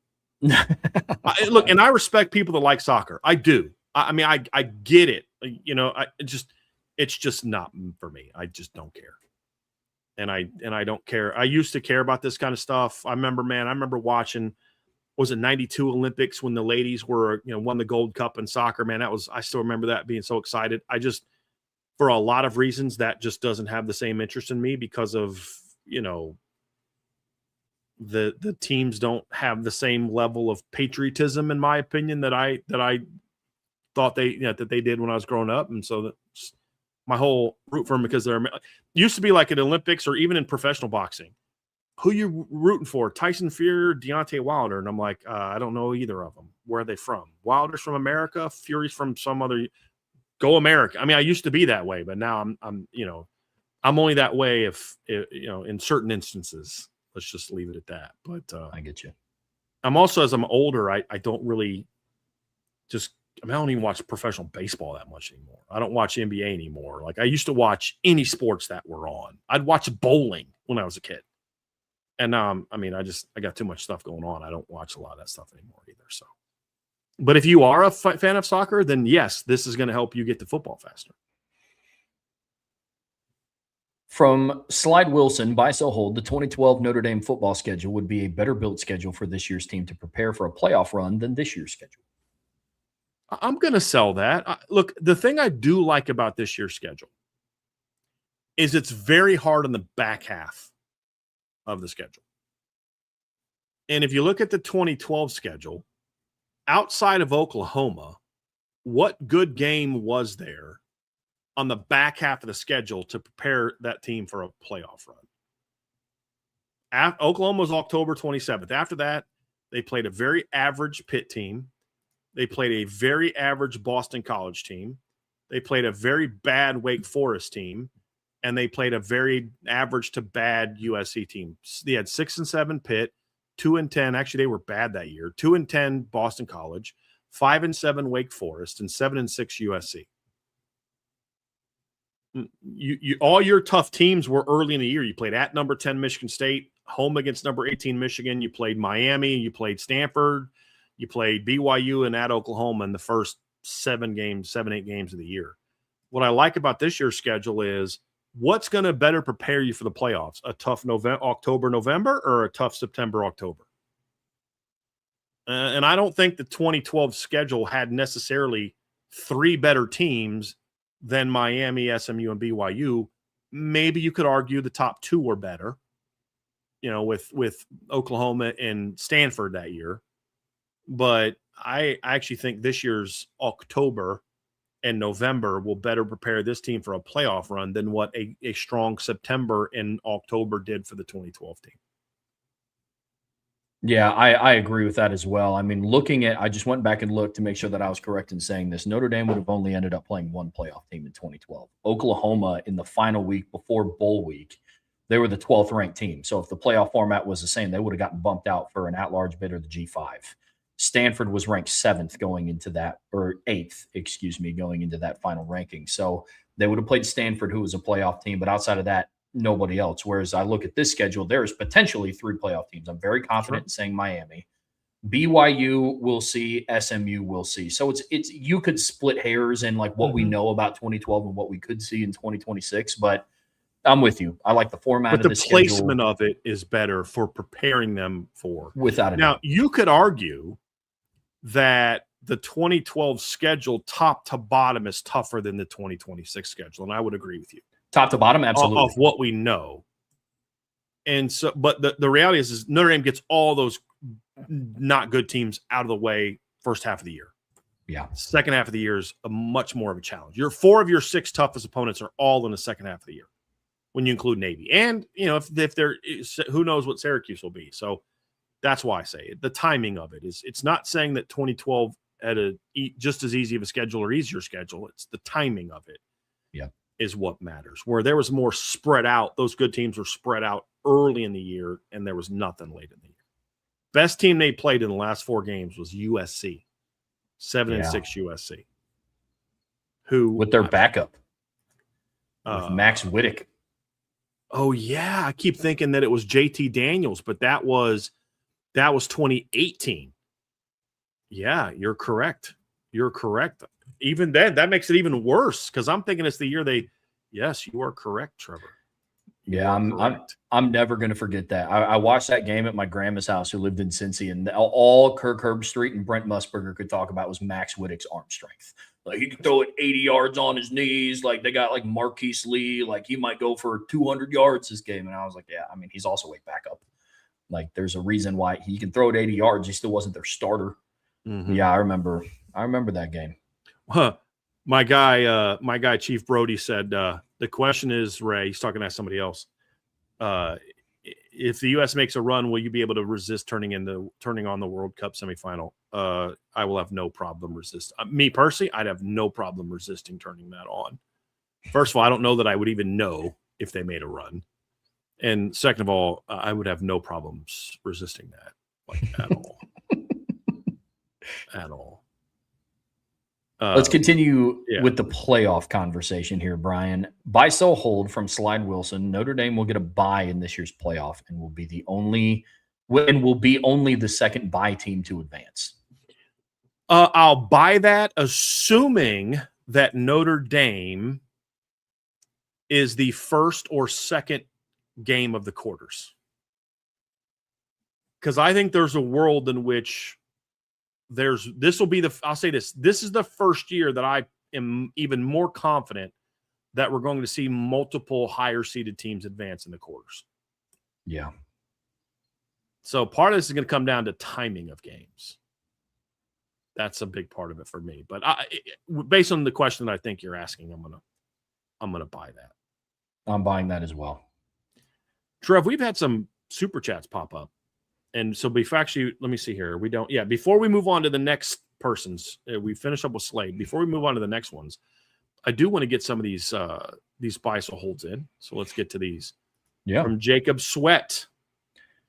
Appreciate the super chat, Jacob. Just wanted to thank you for IB and the IB community. Back on the message boards. Have a blessed day. Grateful and thankful, JS. Appreciate you very, very much, Jacob. Very, very much.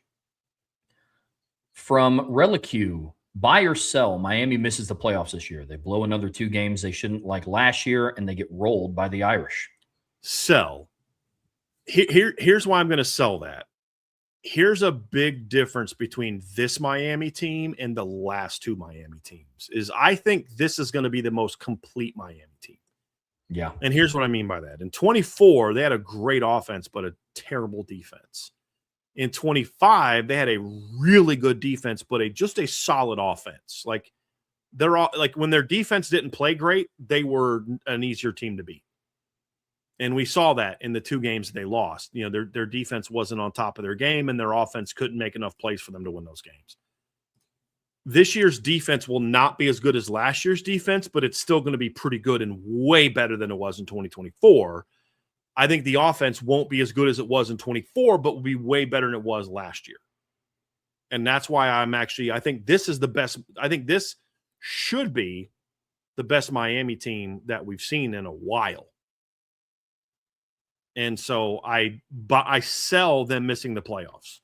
I think that they will absolutely be a playoff team.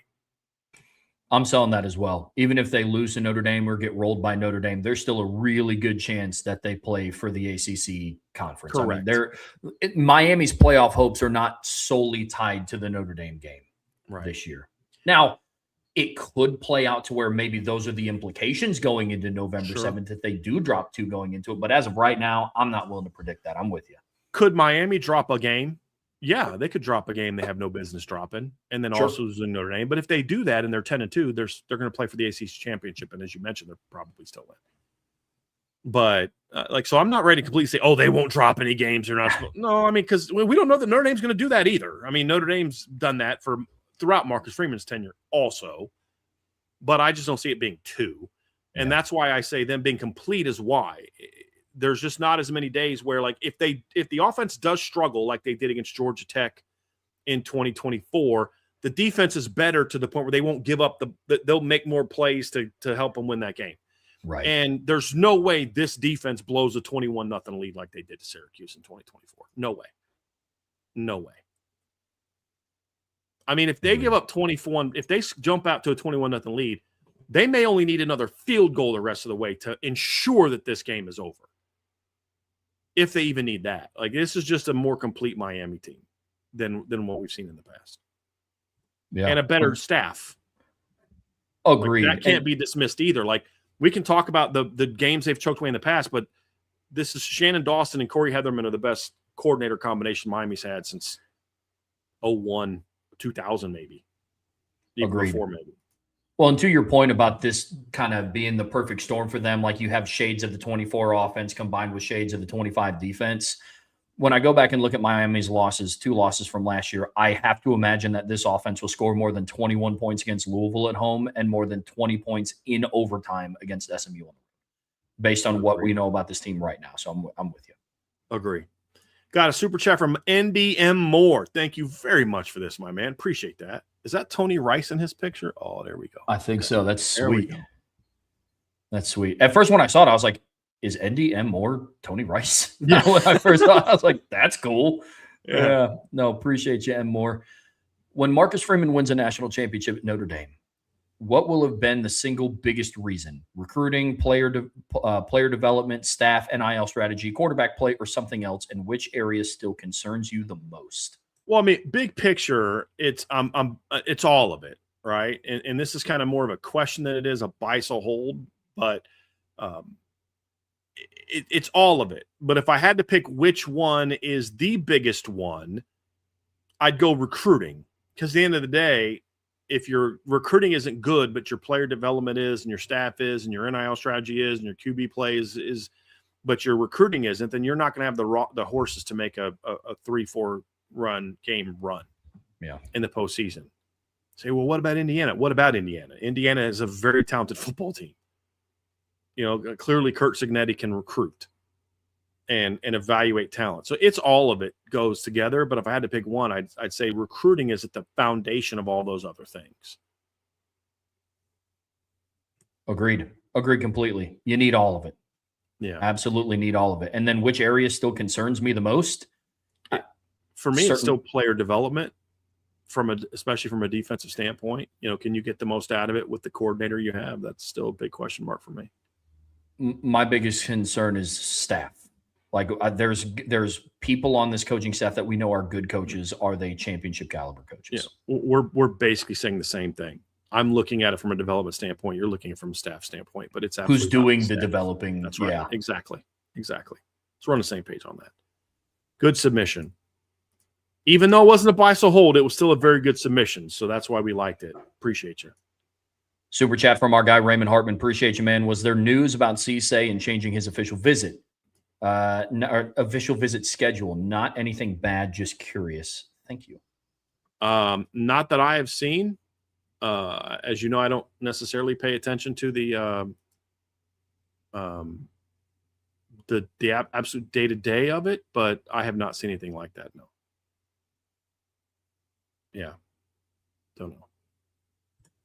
He's got Notre Dame this weekend, and I believe Florida State the weekend after that. So I don't believe that there's a change that I've seen from that. Good. So maybe you can fill me in on what you heard and from where, Ray, and I can look into it, but I have not seen anything like that. From JG Whitetown, buy one, sell one, hold one. The Notre Dame offense will find more success with which? Running the ball, short passes, or deep balls? I'm going to go buy deep balls, hold running the ball, sell short passes. I think Notre Dame is going to be a deep ball machine this year. Just a deep ball machine. And they'll be good at all those, but I think the short passes, I mean, they got some guys who can do damage after the catch, but I don't know this is a team that's going to just go out and make a living just on a quick game and just guys are lighting people up. I think it's going to be deep balls, run game, which then kind of play off each other, and then the complement to those is the short passes. That's a good submission. Agreed. We have the same exact order. There's still going to be emphasis around establishing the line of scrimmage in the ground game, but I think CJ Carr with this wide receiving core, the deep attack this year is going to come alive. I'm with you. Then buy one, sell one, hold one. The running back room will have total touchdowns, 20 touchdowns, 30 or 40. I'm going to buy 30, hold 20. Hold 40 and sell 20. I'd be very surprised if this running back room was in the 20s, Trev, especially if we're talking like the entire season. That would surprise me a little bit. I mean, you had 29 last year just from your top two. You had 34 total last year in just the regular season alone. So, like we're talking entire season. You look at the year before, you had 24, 26, 27. You had 27 the year before, and that's because you had a quarterback that had 17 rushing touchdowns. So I think that they'll be in the 30s. 2012 or 2023, a team that threw the ball a lot. They still had 18, 19, 22, 24, 25 that year, and that wasn't a team that was a great running team that year, as far as especially in the clutch moments. So I would sell that. Yeah, I'm definitely buying 30. I'm torn between 20 and 40 because I think they'll have above 20, but I don't know what sounds like a more realistic number, 29 or 40. 40 gets them, if they play 16 games, that's over 2 a game from that running back room. If they play 15, like we think that they'll have a bye, it's over 3 a game from the running back room. I'm torn between the two. I'm going to hold 40 because that's just what I would like to see more, and then I'll sell 20. It's kind of where I'm at. And then another food question, which do you prefer? Smoked brisket, prime rib, or ribeye steak? I'm going to hear your thoughts on this one, Trev. I'm going to buy smoked brisket because it's. I know this is a preference question, but it's the one that I have the least. So I would prefer to have smoked brisket more. That's where I am with that one. I'm going to hold prime rib. I'm going to sell ribeye steak because I'm very picky with how I get my ribeyes. If you don't cook it right and render down the fat properly, it's a very okay cut of meat. But if you cook it correctly, I think it could have the highest ceiling amongst the three. So that's where I'm at. Ribeye is a very fatty cut. So that's where I'm debating. But I love all three. I don't want to make it sound like I would, if it was offered to me, I wouldn't adamantly refuse any of them. Yes. The tough thing for me is brisket and ribeye I have the same issue with.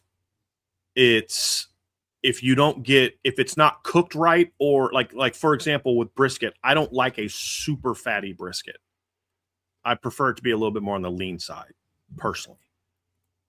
And that's my issue with ribeye. If you get the right kind of cut and you cook it correctly, a ribeye is very good, very flavorful. But if you get one that's overly fatty, I just don't enjoy it because I'm not a huge fan of like some of the fat that's on these steaks. Like the softer fat I can live with, but like some of the harder fat, like I had a KC strip the other day from this company I'm going to tell you guys about. They're working on getting us a promo code potentially so you guys can get some discounts. And we're not getting anything from it. They're just going to do that because I told the guys I love your guys' product and I want to promote you on the show. So, but it's a American-owned company. American ranchers got together and they package and process and all their own stuff. I love it.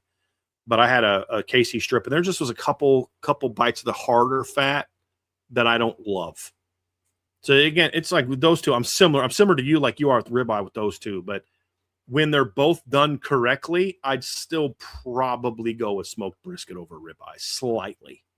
But it's two great things to have, Trey. Yeah. I like prime rib, but I'm not like, oh my gosh, do you see that they have prime rib? Like that one's a distant third for me. All are very good options, but yeah, a well done brisket and ribeye are just really good, really good, really good. Yeah, agreed. From Zach 32, buy, sell, hold postseason method. So I'm assuming this is a buy one, sell one, hold. And they go on to the next play. Okay. Page. First option, the bowl system is maintained with the New Year's 6 winners automatically in the playoffs. Then a committee or computer system would select the best 4 teams from the pool of winners from all other bowls. There is then a playoff at home sites in January with those teams. Sorry. It's not going for me. There we go. Option number 2, a 12-team playoff as it is now, or option 3, the 14 playoff.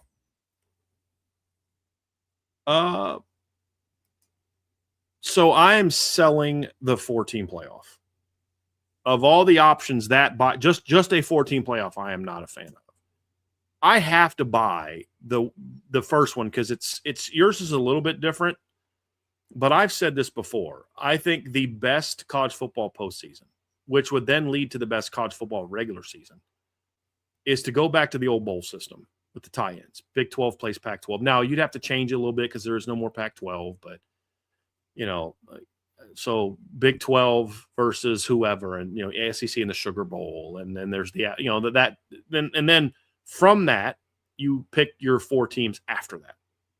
Because what I think that does is it gives you what people have wanted. 4 is not enough. There's going to be years where there's more. You want more teams to have a shot to play for a title. Well, there's a world in which you're the 7th ranked team and you could beat the number 2 team. And then you're sitting there watching, hoping that one of these other couple teams, there's some upsets. And then next thing you know, you've got a shot.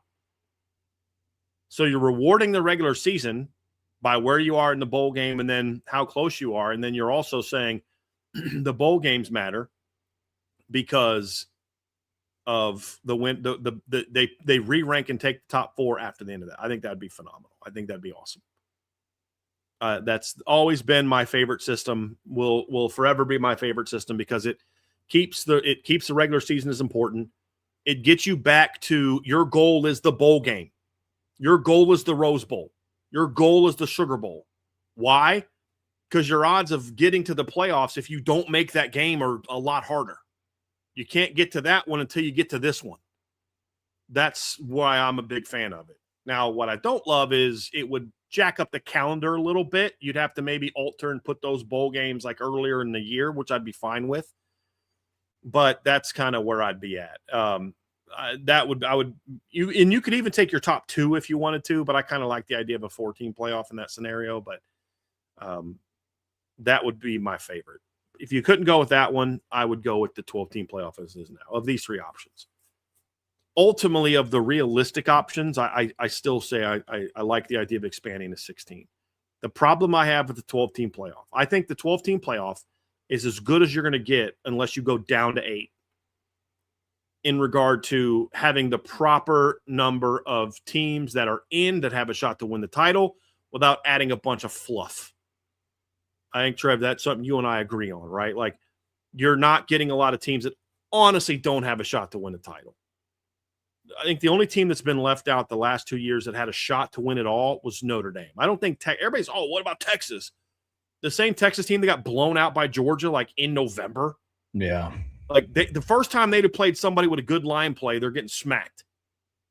So no, I'm not going to take Texas. They could win a game, maybe even 2, but they're not going all the way.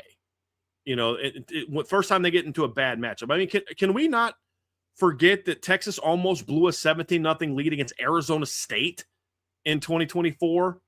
They've had one good playoff game that resulted in a win where you're like, they actually played really well that game. That didn't end up with them in a loss. It played well against Ohio State on defense. Their offense sucked that game, which is why they lost 28-14. But at 12, I think you have that good number. The reason, however, that I would go to 16 is because there's a fatal flaw in the 12-team playoff format. And that is the calendar of the playoff combined with the fact that you get buys to the top 4 teams has created a playoff system that actually disadvantages your top 4 teams in a lot of seasons. Now, if there's years where the top 4 are just way better than everybody else, then it shouldn't matter. But one of the things we've talked about this modern era is there are more than 4 teams now that have a shot to win it all, or at least present a matchup problem for teams in the second round. And the fact that 7 of the 8 playoff teams that have earned buys have gotten beat, and a lot of them haven't even been close, is a problem. And it can't just be luck. Because you watch the games and you see it's clearly some rustiness that team is dealing with that the other team didn't have. Miami got to shake a lot of their rust off against Texas A&M. Ohio State had to shake their rust off against Miami. And I think that creates an unfair pathway for the teams you're supposedly rewarding. And that's why I think that's my flaw with the 12-team playoff, even though I think that's the proper number without reducing, and there's no world in which they're going to reduce the number of teams. No. It's just not going to happen. So why waste time me talking about it? I think 12 gets there, but I think I would go to 16 because then you can eliminate the potential for a Notre Dame or a Texas. If you believe Texas could have gone on a run, I won't argue with you in this scenario because, okay, fine. You think they could have gone on a run? Let's say they could have gone on a run. And now 16 eliminates them. But you get beyond 16, and there's no way those teams are going on runs. No way. That's why I think 16 is the way to go and then it also gets rid of the fatal flaw of the 12-team playoff, which is the disadvantage that it does give to the teams that get buys. That's my. I know you're a 12-team playoff guy, Trev. So you can state your case if you'd like to state that. If you want to debate that with me, but if you just want to stick to the buy so hold, I'm also cool with that too. Take your pick, my friend. Yeah, man. I'll as far as the 12-team playoff goes, like I think that there are better formats, but whether it's 12 or 16, I think those are the two options that I would want it to come down to. I think the benefits of 16 would outweigh the 12. Like I personally, per Zach's submission, I'm definitely selling the 14 playoff. I'm going to buy the 12-team playoff as it is now, and I'm holding the first option about the bowl tie-ins. Some of it, again, we talk about it a lot on the show. It's the generational gap. Technically, that's a lie. I was 2 years old when the first BCS national championship was played. And so I was alive. But really, throughout my entire football fandom for 20 plus years now has been you play in either a national championship or obviously in 14, you entered the playoff era. I like the idea of the bowl tie-ins. One adjustment personally that I would make is instead of taking the top 4 teams, I would just take the 6 winners. 2 of them get buys, and then there's essentially like a quarterfinal. So it's like the first round of the playoffs are the New Year's 6 bowl games. The quarterfinals are between the winner, or I guess the quarterfinals would be between the 4 winners, and then 2 teams advance basically to the semifinals. Like from buys. I don't know how you would seed it, whether it's the highest seeded teams that win or who gets the most dominant win or margin of victory. That's how I would format it. But to me, it's kind of that generational gap. But yeah, and my dad and I were actually talking about this the other day, Trev, because he and I were talking about bowl games, and he was kind of talking about the people that don't view bowl games the way that we do. And the point I made to him was like, you got to understand, like, I use you as an example. Like when Trevor was 10 years old, it was 2007, and bowl games still mattered to a degree. There were still great bowl games, but those bowl games had no impact on national titles. Yeah. It's like Boise versus Oklahoma State had no impact on national titles. Whereas when I was growing up, you could be the number 4 ranked team and things could happen that you could all of a sudden win the title. And this was a little before my time, but I think it was 1973, I believe. I could be wrong on that, but I think it was the 1973 Notre Dame football team where they went into the bowl game. Maybe it was 77. Let me look that up real quick. No, it was 77. It'd have been the 77 national title where Notre Dame lost to Ole Miss early in the year. They go into bowl season ranked number 4 or number 5, and they play number 1 Texas and blow Texas out in the bowl game. And then I'm trying to find the bowl results, but there was let me see here where the major. So then number 3 Alabama beat Ohio State, and then number 2 Oklahoma got beat by number 6 Arkansas, and so Alabama didn't jump up enough to pass. They finished number 2, but Notre Dame leaped ahead of all of them and got to number 1. Because they beat number 1 Texas 38-10. And Texas that year was undefeated. I mean, they'd been dominant all year. They beat number 2 Oklahoma, number 8 Arkansas on the road. They beat number 14 Texas Tech. They beat number 12 Texas A&M on the road, 57-28. Like, they were a dominant team. And Notre Dame absolutely just curb stomped them, just absolutely destroyed them. Notre Dame had lost early in the season to Ole Miss on a neutral field, but they had also beaten number 7 Pitt on the road. They'd beat number 5 USC. They'd beat number 15 Clemson on the road. They beat, and then they went and beat number 1 Texas. So, like, you could be the number 5 team, win your bowl game, and vault to number 1. Where when you were a kid, like you said, the BCS, it didn't matter if you were number 3 and you beat number 4 by 100. Best you could do was half a championship. You could still get the coaches poll, but you couldn't get the AP. The AP was going to whoever won the BCS game. So I get why you have that view on bowl games. And you were in the era where the objective was get to the BCS game, where I grew up in an era where your goal was to get to the Rose Bowl or get to the Sugar Bowl or whatever. So that's kind of where I'm at. I totally get it. Like you said, it is a generational thing. How can I expect you to appreciate an era that you had never experienced? So, Yeah. I totally get that. Totally get that. I think 12 and 16 is where the debate should be. Agreed. The only thing that I'll say is I would like for them to stay at 12 a little longer. Let's see if the thing that I have an issue with remains a problem, or if it's just kind of like the first year you can justify. Well, two of the teams that got buys had no business getting buys, and they lost to teams that were better than them. Yeah. Boise was not one of the top 4 teams. Arizona State was not one of the top 4 teams. They lost 2 teams that should have been in the top 4. They lost teams that were in the top 4. Because Texas was 4th and Penn State was 3rd, I believe, in the final rankings, correct? Or maybe they were flipped. But either way, they were both ranked in the top 4. They just dropped because of the vaulting Boise and Arizona State because they were conference champs. Last year, you could argue, Ohio State number 2 losing to Miami, who is number 10. You can look at that and say, I watched that game play. Ohio State was clearly spent a half shaking off rust, just like Miami did in the first half against Texas A&M a week earlier. That looked like it impacted it. Did that have a say in the Ole Miss Georgia game? Maybe. I think you can make the case that it did. When you look at Georgia and Ole Miss last season, I mean, I don't know that I find it completely compelling, but Georgia's up 21-12 at halftime, Trev. I mean, so I don't know that you can argue that the same way that you did some of the others. I just think maybe Ole Miss is just a better team. They played in a close game in the regular season. And then you look at the other one. Which game? Oh, the Oregon and Texas Tech. Texas Tech. I mean, how good was Texas Tech really? Oregon was probably a better team than them anyway. And so we got Ole Miss, Oregon, Indiana, and Miami. I mean, so some of them you could say was impacted by the bye. Others I think the better team still won.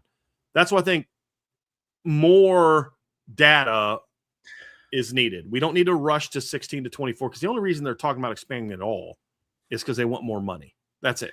Let's let the 12 team go for 4 or 5 years, and then let's maybe talk about something different if it's not working. Well, agree with you 100%. It took 10 seasons for them to go from 4 to 12. I don't know. The conversation was started way too quickly about expanding to 16 or 24. Agree completely. Yeah. And the reason it started so quickly, as you mentioned, is it's money. It's all. Oh yeah, I mean when they went from 4 to 12, they made like $700 million extra dollars. That's what expedited it. Exactly. Speaking of Texas Tech, buy sell hold from Zach 32. A judge in Lubbock was paid today. I'm going to sell that. I think there was corruption afoot, but I don't think all corruption is because you got paid. I think some corruption can be your own moral corruption, that you're going to not go with what the law and common sense says or even if it's not a very clear law, because this is more of a sports rule than it is a law. It's because of your biases or your own political leanings or your own maybe alma mater-ish, type of thing. And there's been talk this guy went to Texas. I don't know any of that. I think this guy made a very silly ruling. Oh, he's shown that he is going to be irreparably harmed. Yeah, he's going to be harmed by his own problems. And I've said this a million times. This has a lot more to do with a broken judicial system than it does a broken college football system. It's no different than a story I read the other day about a family of 4 that was killed by a guy who'd been let out of jail 5 times. I read another story about a woman that was raped and murdered by a guy who was released early from jail for the same crimes without the murder.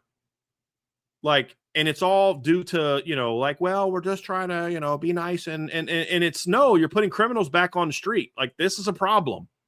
And it's a reflection of a broken judicial system that reacts more on feelings than it does law or common sense. And especially at the lower levels. That's just the way I see it. And so I think this judge also knows he's going to get, I assume he thinks he's going to get overturned. So does he really want to face the wrath of being a judge in Lubbock, of the wrath of people in your community for you being the one that didn't vote that way? I think there's some cowardice involved in this as well. I don't think this is about him getting paid off by Cody Campbell or anybody else. No. I just think this is a judge that has no spine, no common sense, and a judge who just honestly, in my opinion, has no business being on the bench. There's a lot of that going on right now. A lot of that.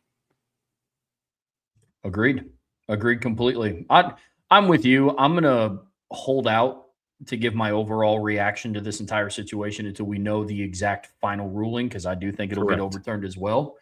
But I will say it's not off to a great step. But I'm with you. I don't think it was some under the table type of deal. No, I don't think any, and I don't think it needed to be. I think it just look. I'm like I said earlier. Trev said we're going to not talk about this. This can't stand. This decision to allow him to play can't stand. And I have no respect for anyone that arguing that oh no, a 2-game suspension. I had some idiot on Twitter today like, oh, this is no different than what happened at Iowa State. And he's pointing to a GA and 3 equipment managers and a recruiting intern assistant or something like that were only suspended 2 games. I'm like, so they're going to compare an equipment manager to a player? Well, it's going to prevent other people from coming forward. He never came forward. He was busted, then cried, oh, I got a problem. It's a joke. But I don't want to get too much into it because let's let the legal process play out. If they win the next round, then we have a problem. Agreed. But I want to just let that process play out first. I imagine that this will get expedited because there is a timeline on when he kind of has to know. So I imagine that this will get turned around pretty quick. Most likely. Or this will get decided on pretty quick. It's the next one that I'm going to wait and see. I'm actually not shocked of what we saw today. I'm not. I'm not shocked that this is what happened. We've seen things like this happen over and over and over again. This isn't a whole lot different than some of these other local decisions that were. How's this any different than the judge in Alabama letting that basketball player that was a professional basketball that had gone to the NBA, had played in NBA games, come back to college? Like, guys, we've seen this before. Mm-hmm. This should not be a surprise. It's what happens on the appeal. That's what's going to determine where this one goes. Agreed. So that's kind of my 2 cents on that. From Tommy Guns, buy, sell, hold. Even though the scheduling of Kent State was just announced for 2027, Notre Dame will push them off by a year or 2 in order to play against Texas Tech in a home-and-home series. I sell that. I don't know. That won't be the game that they would push off. I think that there's a chance the Duke game would be the one that Notre Dame would push off in that instance. Not that, because that one is there, but it's not. It's tentative. Notre Dame won't publicly commit to saying that's on the schedule, even though FBS Schedules has it listed as one. So I think that it would be that game. There's no way they're going to schedule Kent State now and then 2 weeks later, a month later, say, oh, we're just kidding, we're not going to play. I think it'd be another game. They would do to the ACC what the ACC's done to them. Hey, we need to get this game moved to another year because Miami did that to Notre Dame, Florida State did that to Notre Dame. So I think it'd be something like that. I think the Duke game would be the one that would come off if they were to do that, not Kent State. Agreed. And honestly, if I'm Notre Dame and I was going to play Texas Tech, no chance I'm doing that now. Because here's the thing. If Texas Tech would have said, hey, you can win whatever decision you want to win, but we're not playing a quarterback that's bet on his own team 1,000 times, hundreds of times. You know what I mean? Like, you're not playing for us. We can't trust you. Like, no, we're not. You hid that from us. You didn't tell us about this. Like, you're not playing for us. That's what Texas Tech could have done. Hey, he wants to go in the portal and try to take his chances with somewhere else, and that's fine, but we're not doing that. But no, they're saying, well, we're going to fight for him. We're just looking out for the young. No, you're not. You're not looking for the young man.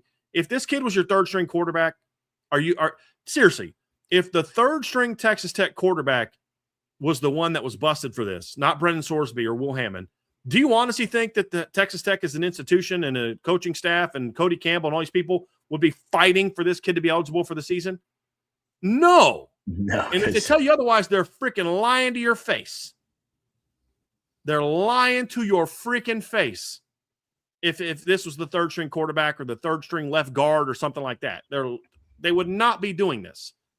Hey, man, you guys are doing stuff that we can't support. We're not going to reward you by letting you play. Screw you. No, I would. They'd be off my team's list of teams I'm going to play now if I'm Notre Dame. If Notre Dame goes out and schedules Texas Tech after this, I'm going to be pissed. Real pissed. Because this is only possible because Texas Tech has his back on this. And they're throwing the whole full weight of their boosters and all this other kind of stuff at them. Yeah, it's because Texas Tech wants an ROI. That's all it is. I mean, they gave them millions of dollars, so they want to see it come to fruition. Bingo. I've got no respect for that. I'm done with you.